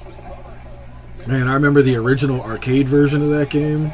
I used to go to the casino down the street from my house and play that at the arcade. Yeah, every day. They just. I don't think it's out yet, but they just announced a collection, and it's like a bunch of the old Marvel vs. Capcom. It's like literally a collection of like 6 or 7 of them. Nice. One of them's probably the one you're talking about. Yeah, it was the original. It was like the first one that came to the arcade in shit. What was that? Like 1998? Oh my god. Yeah, Marvel vs. Capcom was like the first game I actually played on Xbox. I remember going over. I think like my parents were going over like a barbecue or something for like someone they knew. I didn't know who they were, but they were like, "Oh, you can go inside. We have an Xbox." And I just sat down. Oh my god! Wait till you see this spot that just. Oh my. You're telling us Ricochet is good? You don't have to tell us, Michael. We know. Everyone knows. Yeah, fellow Eagles fan, Ricochet. Watch this. I can see it in your reflection. Oh, he caught him. Oh, God, no. That was incredible. Alright, while we're on picture-in-picture, I'll be right back. Oh, we're on picture-in-picture. I'm hopping back over to my game. I'm still doing this fucking boss run. This shit's insanity. Good deals won't last. Prime Day Deal Days is coming October 8th and 9th with exclusive savings just for Prime members. Won't feel like a big deal. Shop deals on electronics, fashion, and more this Prime Day Deal Days, October 8th and 9th. Order Pizza Hut now and get I can work with this. large pizza rate. That's a free pizza on your next order. So you can pizza now, then pizza again. Free pizza means your next dinner is coming. Jimmy Rollins size, only at Pizza Hut. Atkins Way, going strong these days. Lots of people losing weight here. Hey Rob, check out my new Bravo 5. Nice. Now you gotta stay strong. Try Atkins Strong. 30 grams of protein, 7 grams of prebiotic fiber. Stay strong. Hey, you're hitting the game, son. The scout for football college is up in the stands. Maybe you'd rather go to school for insurance. I didn't raise no insurance, man. But you did, Dad. Mine's providing around-the-clock protection with the rest of the customers who bundle home and auto. He's out here for football. James.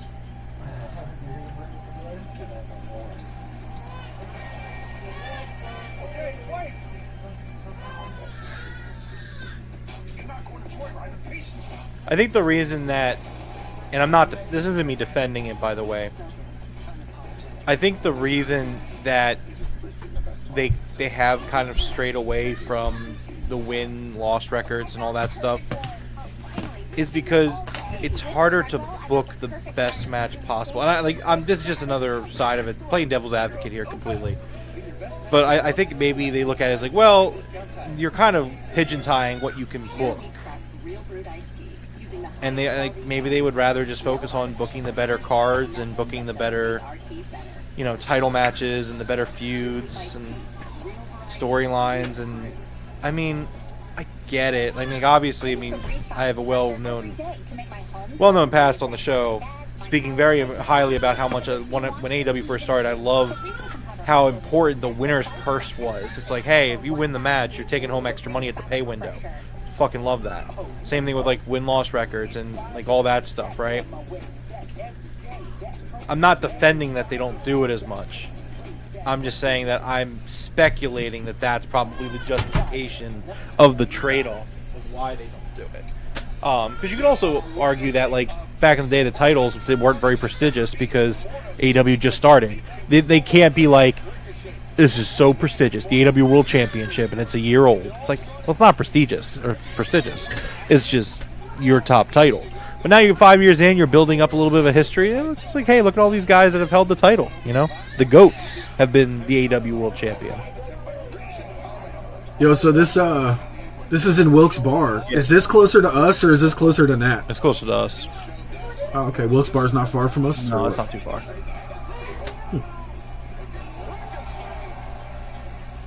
It's not I don't think it's Reading close, but it's not that far.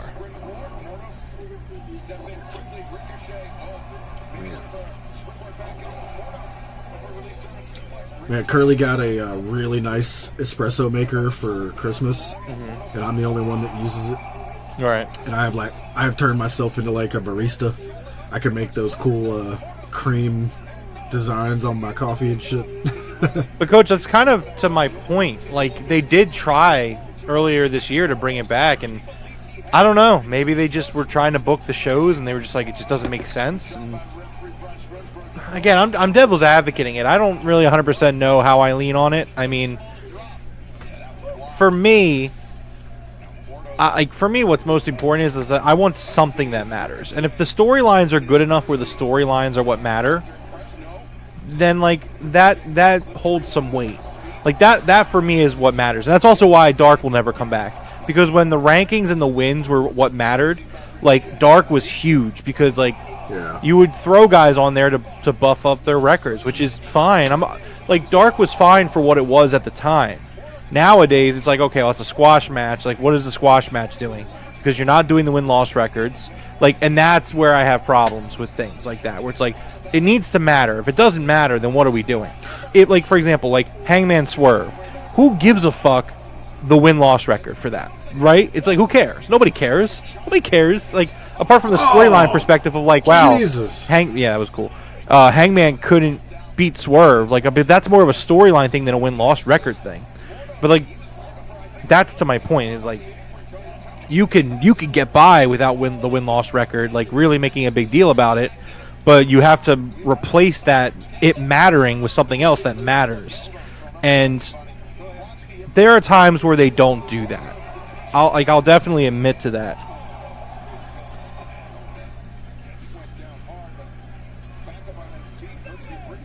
Yeah.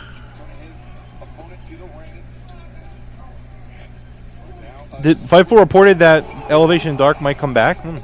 That would be surprising. I actually would legit be surprised by that. Yeah. Because I was saying at the start of the show, I don't see, unless you're putting it back on YouTube, I don't know where that fits in. Because I don't think that Dark or Elevation was necessarily captivating TV.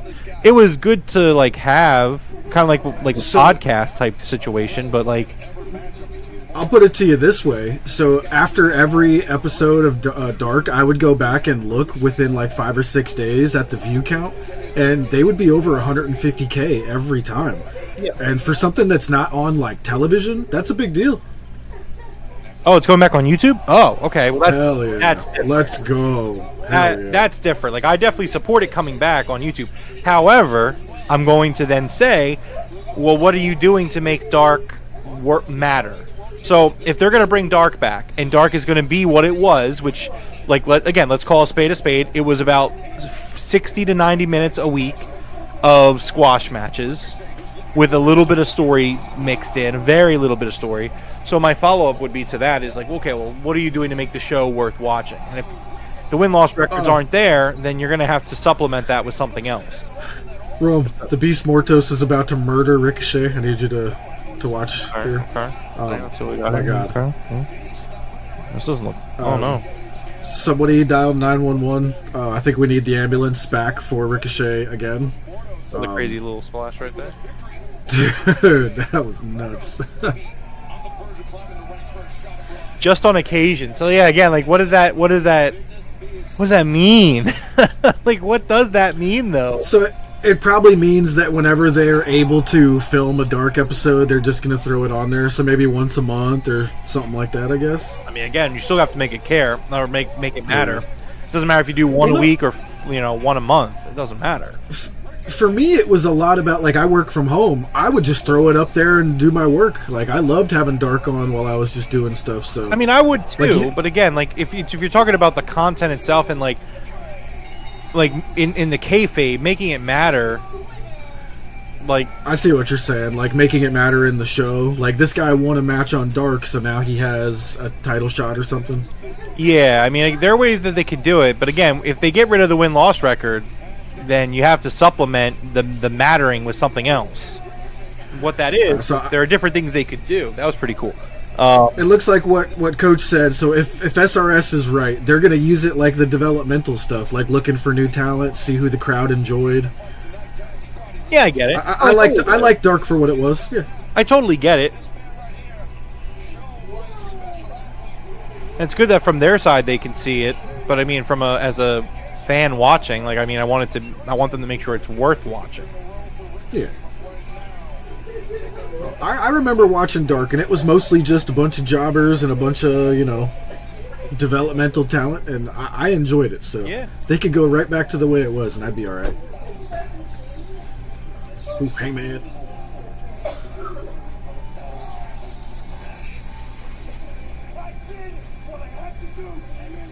Oh.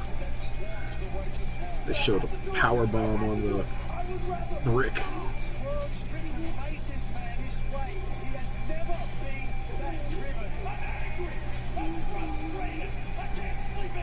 This was a Tiger style video, by the way. Yeah, this definitely. Yeah, no, he tweeted about this one. Okay.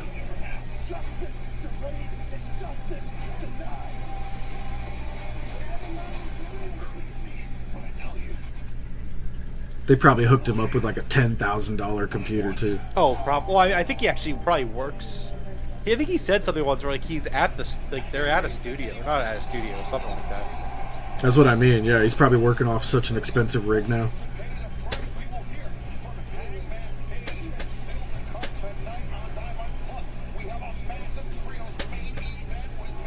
They should feature the women more. I mean, we got a good segment from Mariah May tonight. We had a nice tag match. Mina Shirakawa segment. But I do agree, Macho. I want 2 women's matches. With exclusive savings just for Prime members, you'll feel like a big deal. Shop deals on electronics, fashion, and more this Prime Big Deal Day, October 8th and 9th. Did anything good just happen? Bro, I was just walking into the kitchen and Bryce Harper was up, and my boy's in like the little jumper thing where like he can like stand up. It's like helping him stand up. And he was just staring at Bryce yelling. He was like, ah!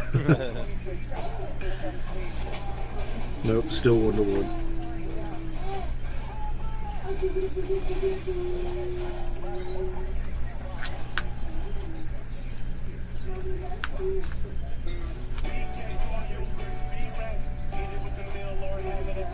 Yeah, for sure, Nat.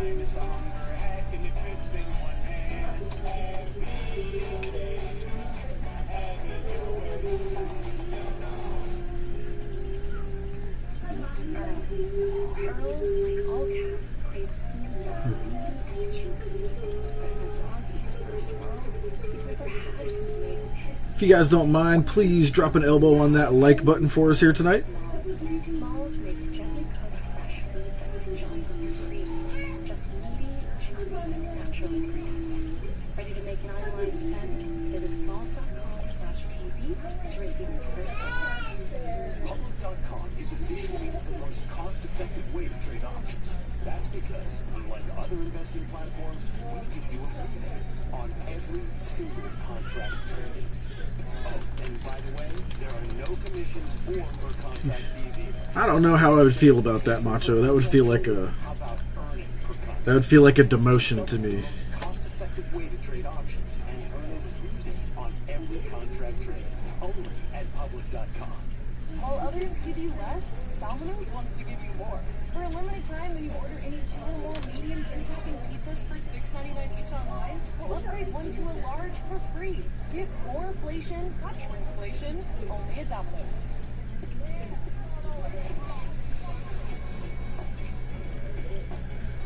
Total Divas is what got WWE really big. What? Look, all right. So here's the thing. He has a kernel of truth there. Total Divas brought in a crowd that was not interested in WWE. I will agree with that. Too. Yeah. Like, it brought in a female crowd. Yeah, it definitely brought in people. Like he's not wrong, but it's a very skewed statement. Like it's not correct, but from a certain point of view, it could be viewed as correct. Yeah, I got you.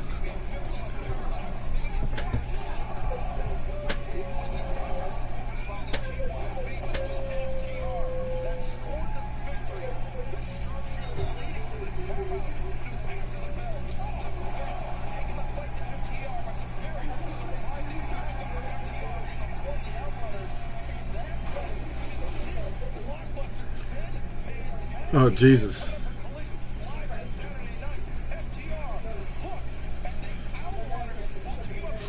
What is that? That 10-man all-star tag match looks crazy. I guess I'll see it in 30 seconds. Oh, damn. I even waited like 20 seconds to say it.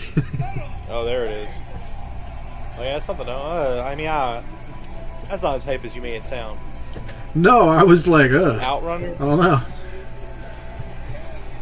I wasn't trying to hype it up. I was more like, what the fuck is that? Where did that come from? Yeah, it's a weird match. Like Roosh and Roderick Strong. I can't imagine any world where they belong on the same team.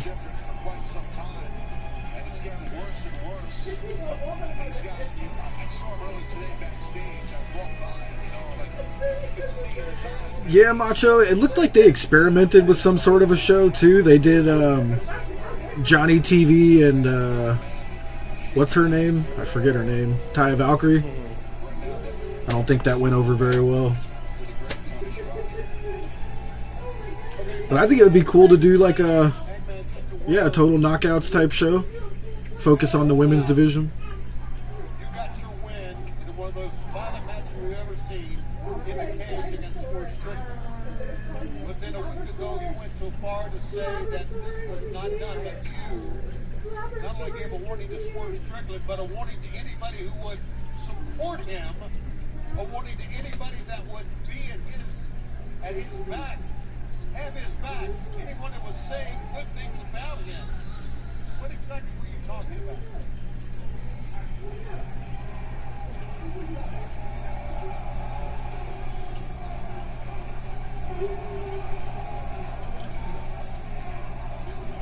I have watched and I have listened for a long while because I knew that a day like this would come. I knew the day would come when Swerve Strickland was dealt with and he would be gone.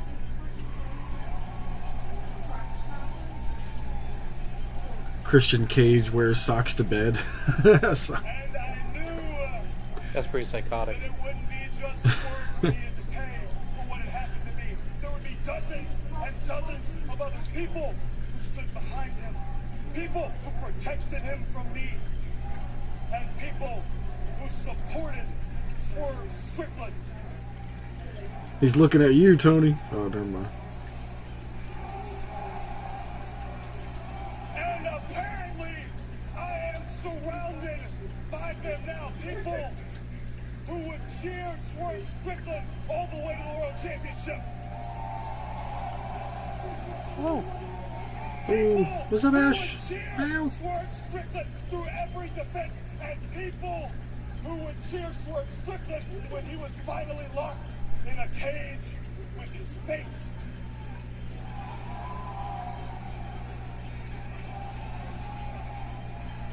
And when I hear those voices, I'm reminded of the 4 months that I sat at home suspended and how I heard their voices ever being cheered on. And then I remember I seemed to hear another voice cheering Swerve Strickland on. I seemed to hear another voice loud and clear. Look at the lights in the crowd. Yeah. A voice coming clear from the commentary desk.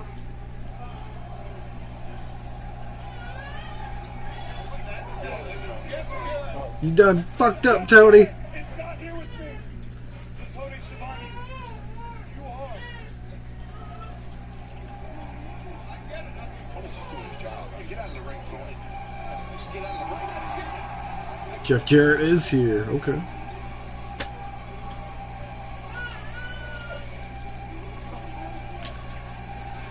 Bree woo, Bree woo.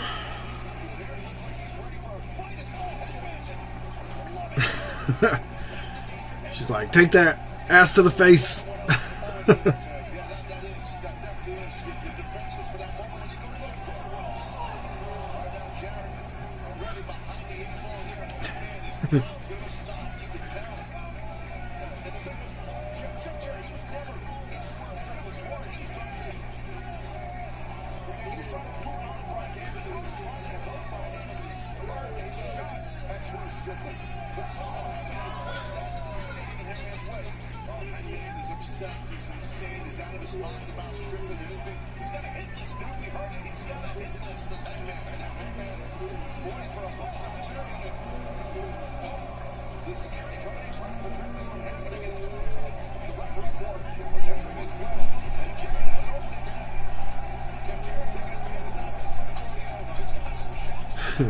Double J slap nuts.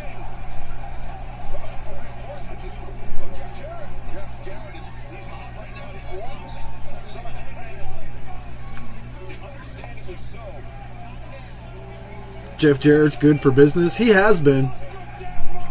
You know, when he first got hired, remember, pretty much everybody was like, what the hell? But everything he has done has been good. So.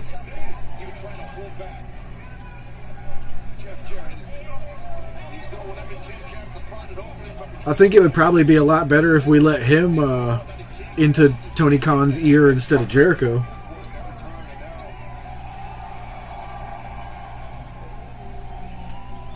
Hey, man, Page! I'll be damned if I'm gonna sit back there and let you put one freaking finger on Tony Schiavone. Damn, Jeff Jarrett's arms look great. As a matter of fact, there's an entire dressing room in the back that wants to beat the hell out of you. And the last outlaw is in the front of the line. Hey, I have become to affectionately know you with that name. I'm gonna make a promise to you. If it's the last thing I do in my career, somehow, some way, someplace, the last outlaw is gonna kick your ass. Did he hit Tony? No, he didn't get a chance to. Double J showed up.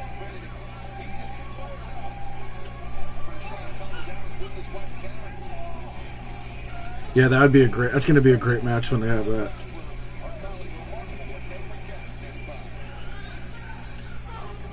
Ricochet, a huge congratulations on your victory tonight. Can you... My apologies, Cowboy Jeff, I gotta make a work call. Cut to you. I'll be back in a little bit. Yep. All right, Ricochet, Will Ospreay.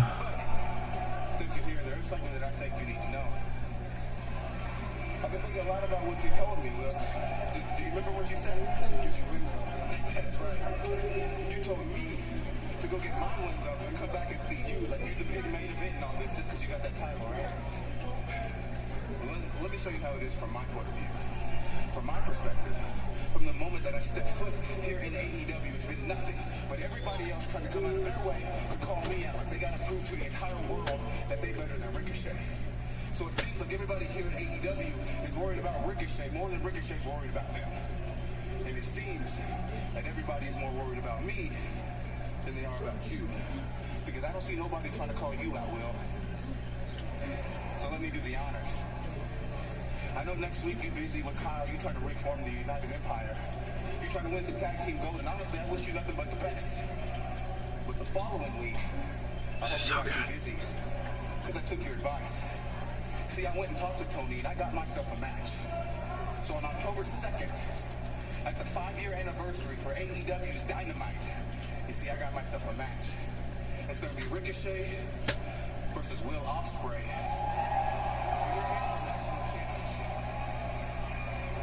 See, Will, you and I have had some matches that literally changed the landscape of professional wrestling. And over these past couple of years, yeah, you have been on another level. But homie, I'm still Ricochet, and I'm out of this world. And on October 2nd, you're going to find out why. So I will be seeing you soon. Real soon.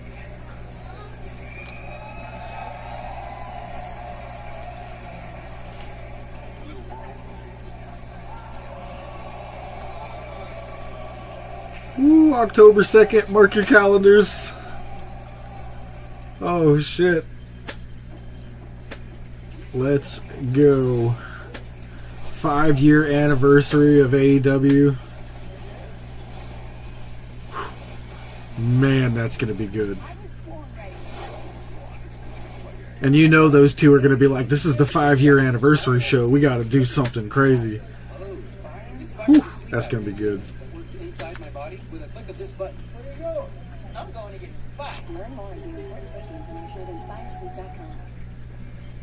Bring the phone you love and get one line for $25 a month when you switch to Straight Talk. Plus, get a $200 credit for a new phone after 12 months. With Straight Savings, you save now and later. Straight Talk.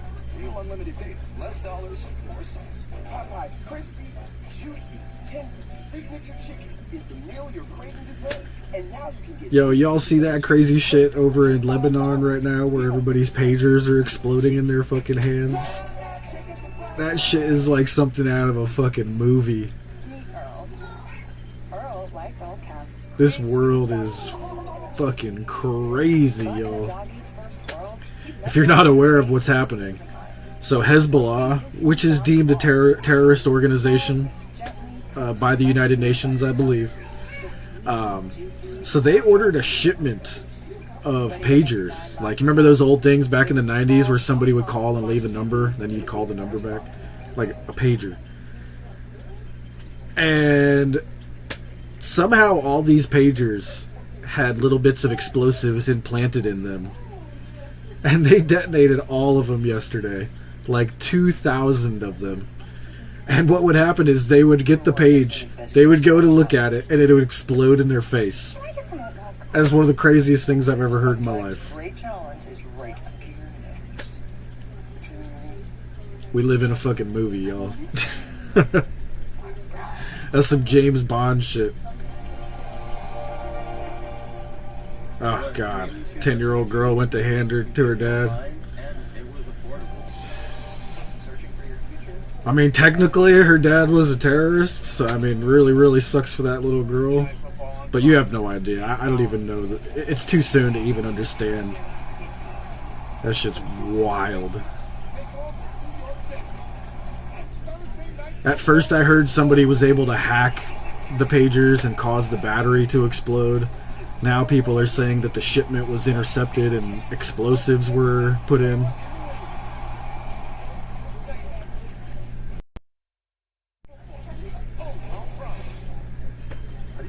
And the more explosions happened today too with walkie-talkies today. So it sounds like there was some company. They had to have been in on it. Whoever made those pagers, I don't understand how they go from Taiwan to Lebanon. And somehow in the middle, apparently they think Israel did it. That's wild. That shit's wild.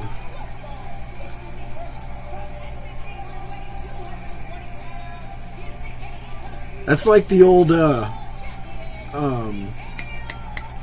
like the ant trap stuff. You put the poison down, and they all take it back to the, hole, and they kill everyone. That's a kind of what they did. You know what I mean?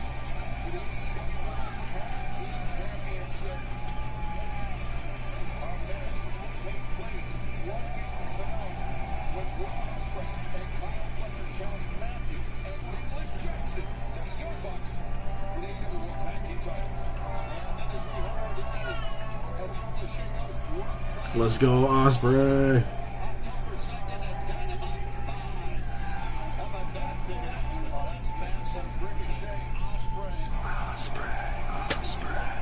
Yeah, we're getting old. Yeah, I had a pager as a kid, man. I remember giving girls my pager number.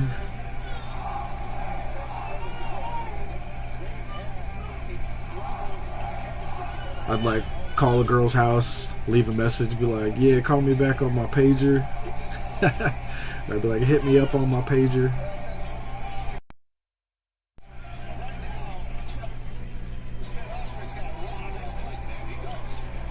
Yeah, it was pretty. I was pretty wild during that.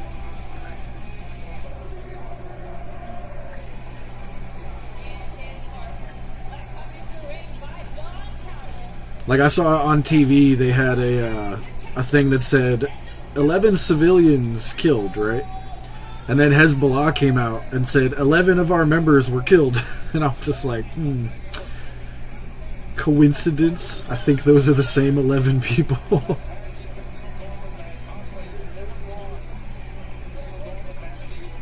Kyle Fletcher just got left hanging by Takeshita. I hope that was on purpose.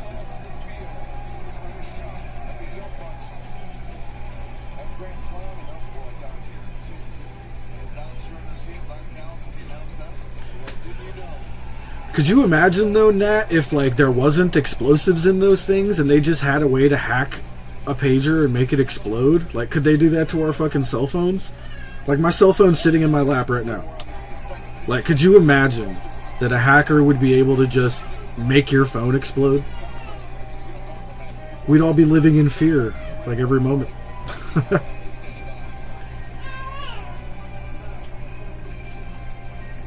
That's essentially what's happening over there now, by the way.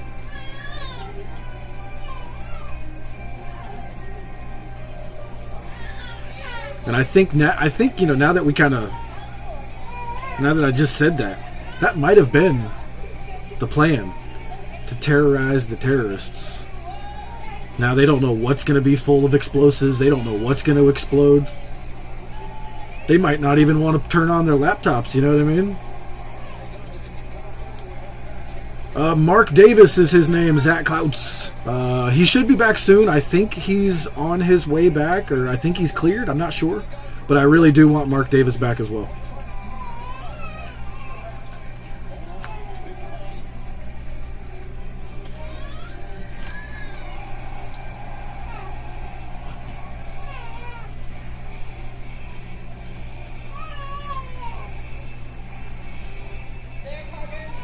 Yeah, right, Nat? Because apparently that people were saying that it is possible if you can cause the battery to draw, you know, too much power, they just short out and explode. I don't know how true that is. I don't know shit about lithium batteries. All I know is they destroy the environment when they mine for the lithium, but pretty sure he's cleared, waiting for the right moment. Yeah, I have a feeling they're going to do some sort of split up angle here, and Davis will come back and be part of the United Kingdom.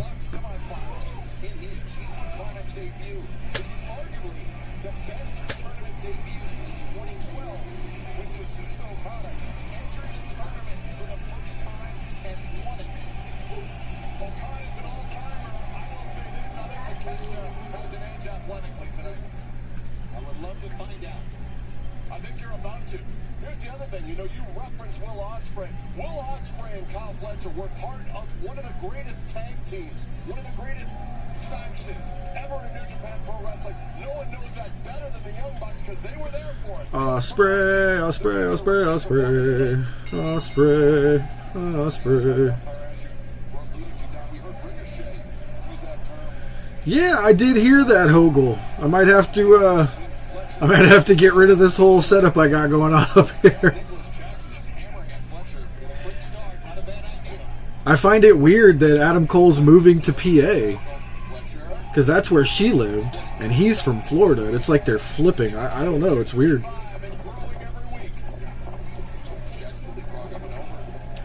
But anytime I hear a rumor from Conan, I don't believe a word of it till I hear it from a better source. Conan is a known AEW hater.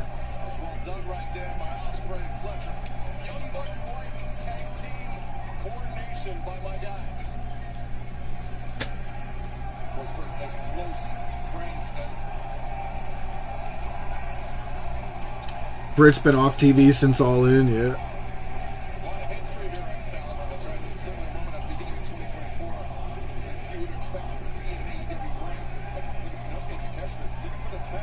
Yeah, that's what I say, Nat.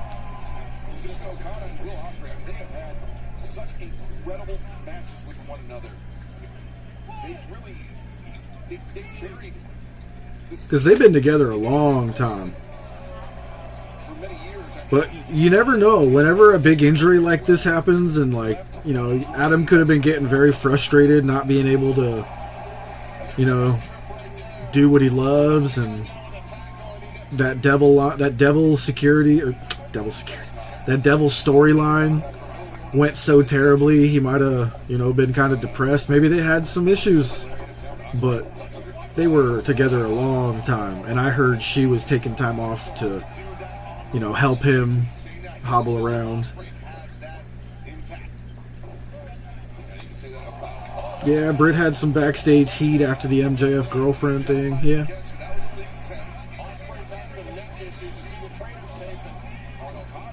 Oh, Okada. He knows what to do.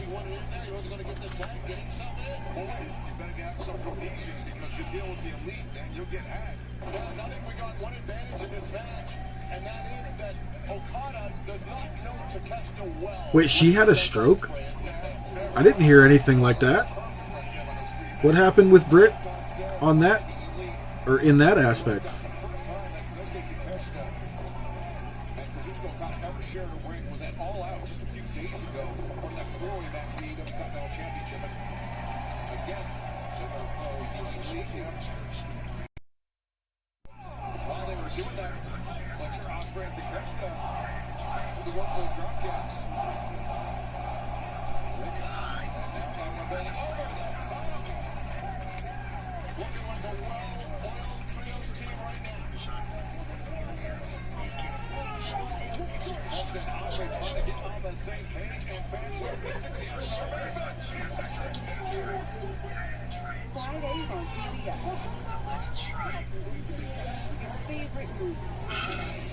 Oh, really? That's crazy, man. I had no idea. Fridays at 8 on TBS. Welcome to the Cheerios obstacle course. You're right there. Another Honey Nut Cheerio choo-choo train.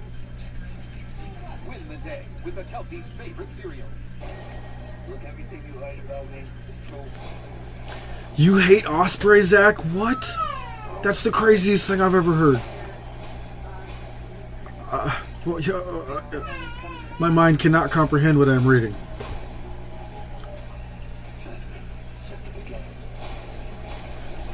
You're joking, right? What? What?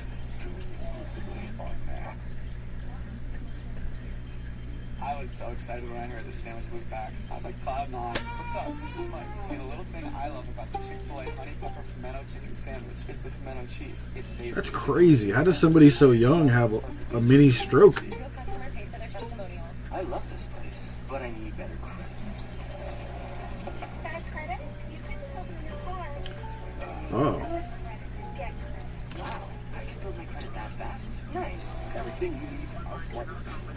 So that sounds a lot like Vertigo, Nat. Yeah, I know a few people who have had that. I think my stepmom actually... Oh, wait, that's crazy. My stepmom just had to go to the hospital. They thought she was having a stroke, but they diagnosed her with vertigo.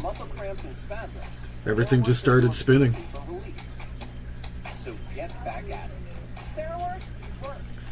The Adam Cole injury was absolutely devastating for AEW. I've been saying it since the day it happened. It ruined their biggest storyline they had going.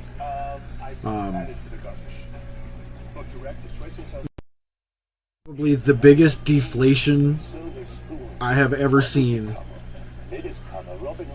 in any show or team or anything like that. It was just...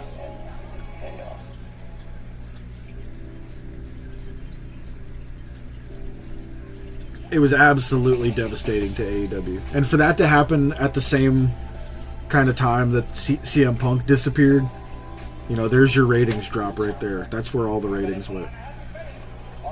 The biggest storyline we basically ever ruined, and CM Punk gone. Like, those two things stacked on top of each other, just, it was devastating. Yeah, she was straight up diagnosed with a mini stroke. Yeah, that's crazy.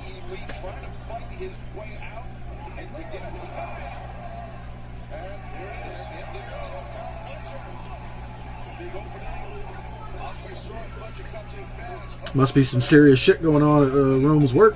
No, I'm here. What do you mean? I said hi. Oh, you're back? I said hi like a minute ago. Oh, my bad. I didn't hear you. No, it's okay. Yeah, no, it was a decently long conversation though. Everything all right? You know, same old shit. Say, got some dudes fighting on the line. No, honestly, that would probably be an easier situation to deal with. It is what it is. Yeah. The Devil storyline had no payoff. Yeah, I mean, it was just dead. It just died. Well, the problem is the Undisputed Kingdom was also just a really lame faction. Even if Cole won, yep. I don't know if it would have hit much better than it did. You know, I don't know if that would have been where they went with everything, you know. It's possible that was the original plan, but I don't think so. I don't know. You remember going to the hospital, though? Oh, that's crazy, Zach.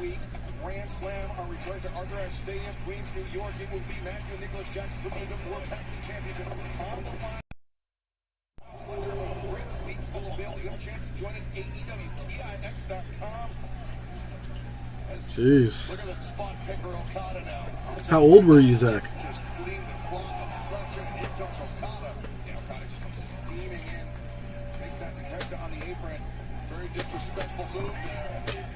Hey, what up, Mickey? Hi, Mickey. I'm doing quite well. Joker 2 in October? Oh, yeah. I got to see Beetlejuice 2 first. Oof. In the hospital for 5 days. Watch the Royal Rumble on your phone. Oh, I mean, so Nat, Wardlow has been misused, but his entire run was killed when MJF no-showed that autograph signing in Vegas for Double or Nothing. I feel like better stuff was supposed to happen with him there, and then he got injured, and I think after his injury, he was like, I deserve better, and got a weird attitude. Who, Wardlow?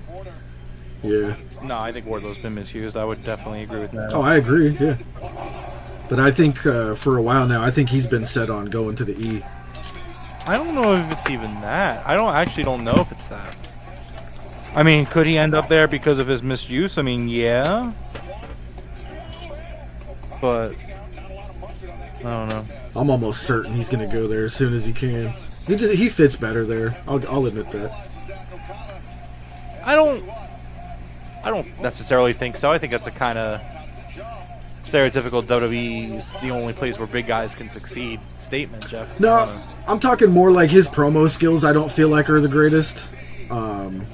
And I feel like that's kind of they put the big man over there, give him a mouthpiece. You know what I mean? I don't know. I push back on that. I think Wardlow has been capable of great promos to date. I've seen one or two good ones from him. I think the stuff about being misused, and then I also think the stuff leading up to the MJF blow-off were both really, really strong promo work from him. So, I mean, again, I'm going to have to respectfully disagree on that. Damn, you were younger than me, Zach? That's crazy.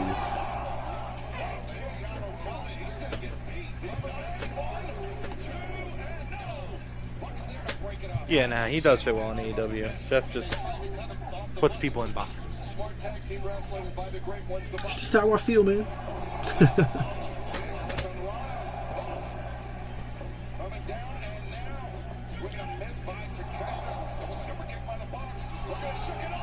Oh, damn.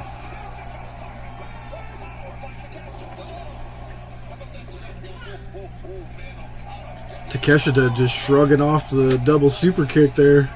That was cool.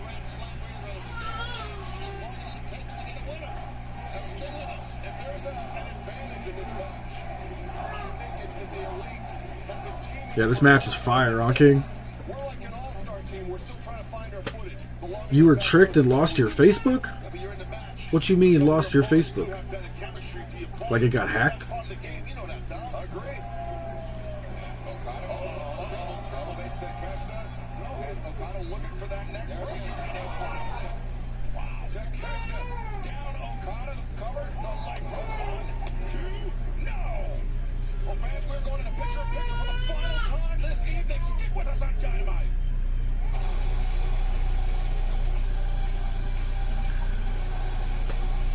So they're still advertising Rampage here pretty well.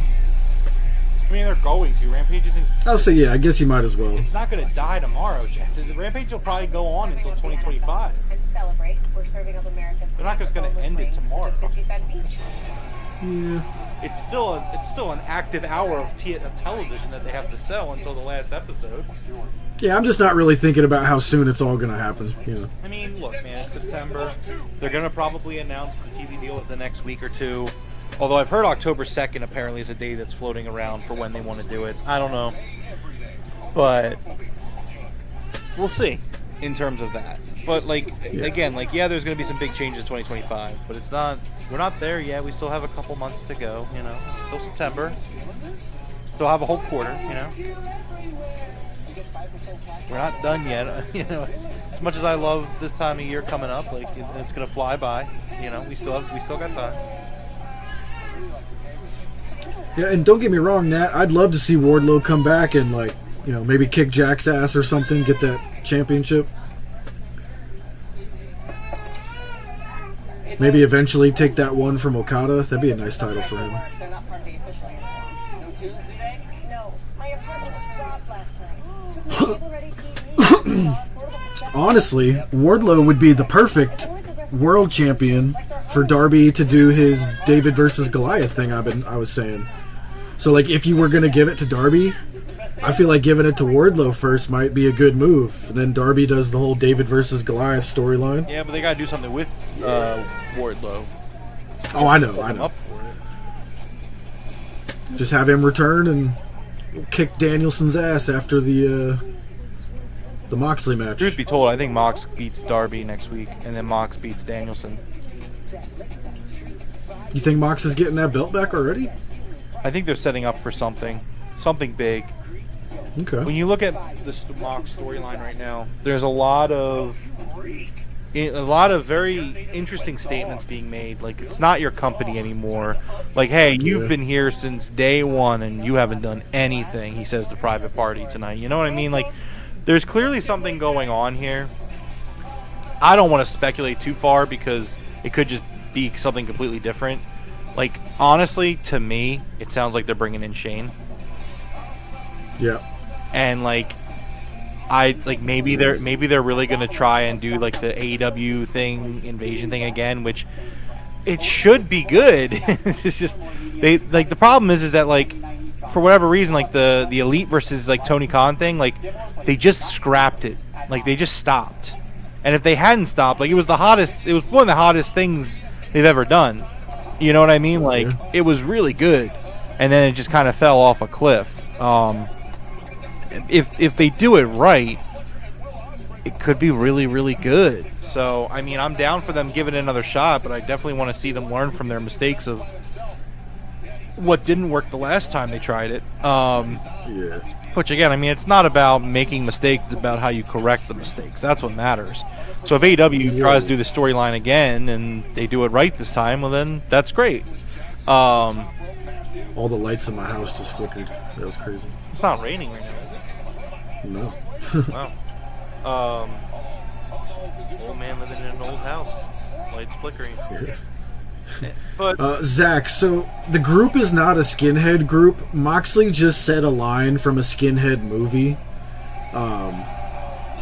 I thought people were going to try to start saying some stuff like that, but they're not doing anything further from the movie. He just used one line that was in the movie, and that was, this isn't your country anymore.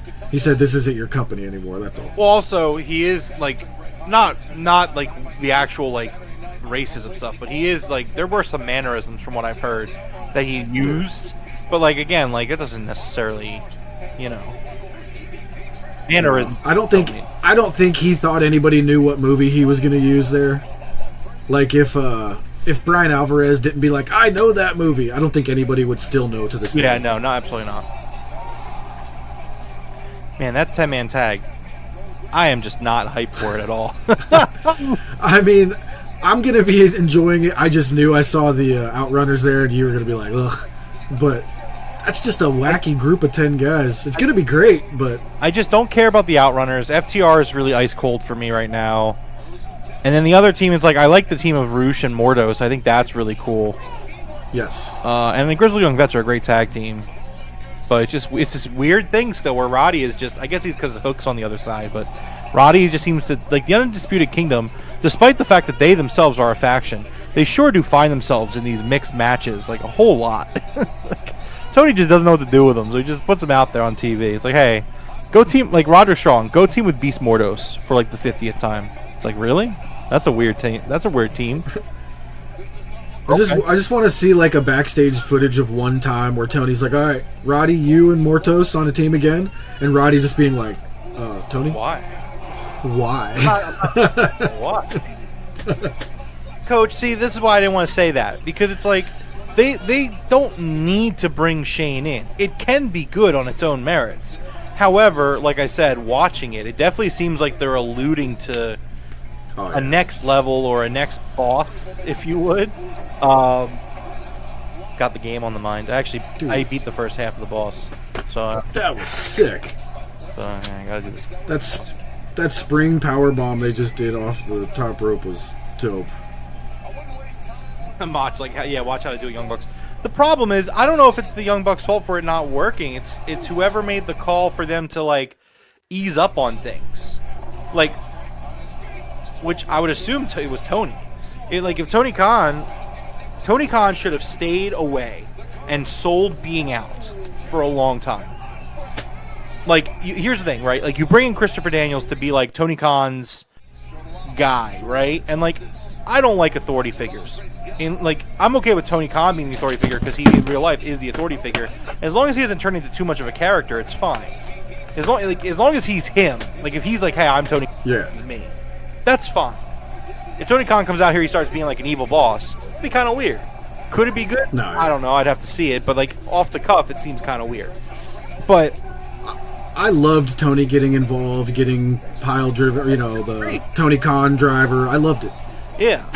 But so it's just like, for me, what went wrong with that angle was Tony showing up for TV to back Darby up like 3 weeks later.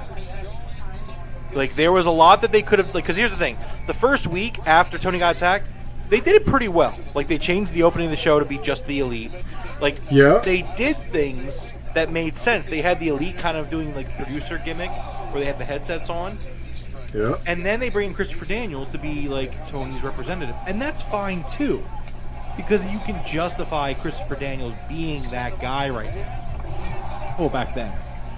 But, so, like, as soon as Tony comes back, within, like, 3 weeks, and like the Bucks lose their powers, like because like the Bucks are the EVPs, like that's the whole point of this gimmick, where it's like it's our company, and it's like, but the Bucks don't even exercise those powers at this point, right? Like, I mean, I guess like every now and then they're like, when a heel gets booked for something, they justify it as, well, the Young Bucks did this. It's like, okay, but like they didn't stick with it. Like the Bucks were in charge and Tony was gone, and like the show was still being booked like a regular Dynamite, which wasn't bad. It's just it should have been different. It shouldn't have been just a regular other Dynamite. Dude, this match is so good. My God. It is. I'm just on a tangent. Like, and that's all it is. It's just like, it's not the Bucks' fault. I think Tony just dropped the ball on it, and it, you know, like, it is what it is. At the end, like it had the storyline had its big moments. You know, the blood and guts match was great. The TK Driver segment the night before the draft was great. Like, it led to a good, you know, it led to good stuff. It just, like, they were this close to really just great, and they came up short. So I'd be okay with them trying it again, whether with or without Shane. We just have to see if it works. Oh, that fucking United Kingdom finisher is dope. Or, I'm sorry, United Kingdom. Holy shit, that was amazing.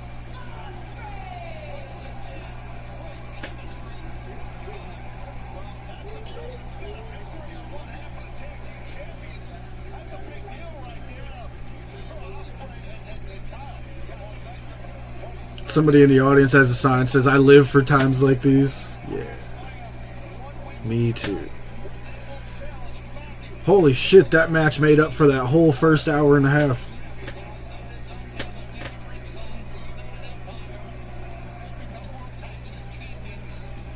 Okay, the United Empire logo's back up on there.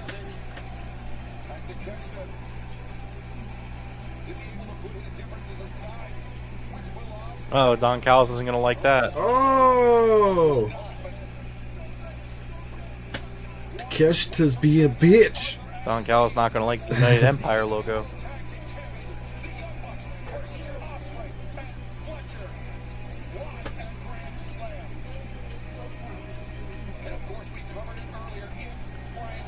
I still have my Osprey United Empire shirt that I got at that New Japan show in Philly. Yeah. Is he bleeding or is that tape? Okay, that's tape. I was like, what the hell? Yeah, it's tape, Jeff. Relax. Calm down. Matt's fucking destroyed.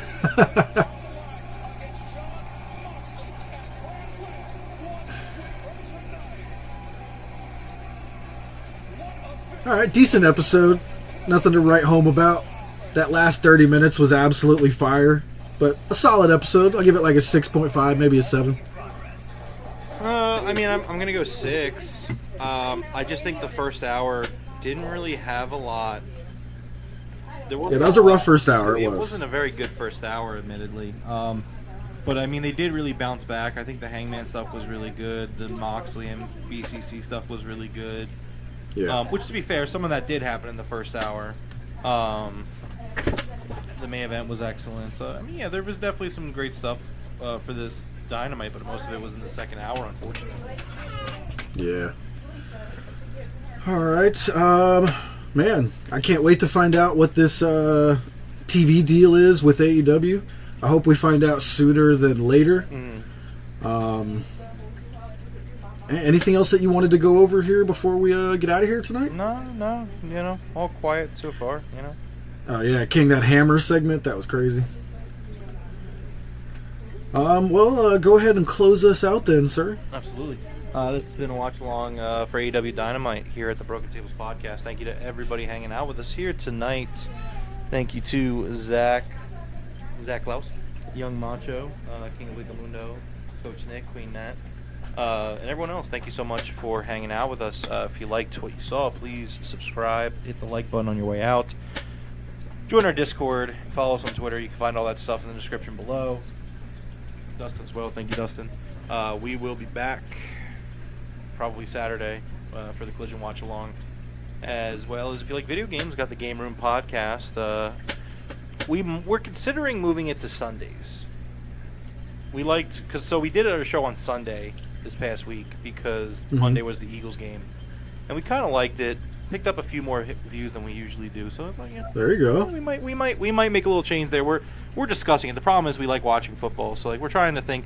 We might like after the 1 o'clock game ends go live. I mean, obviously there's a 4 o'clock game, but smack dab between the 1 o'clock games and the Sunday night game seems like it might make sense. So we're still mulling over options. So just stay tuned. You can find that channel in our description below.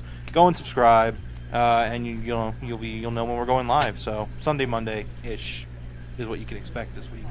But until then, we'll see you later.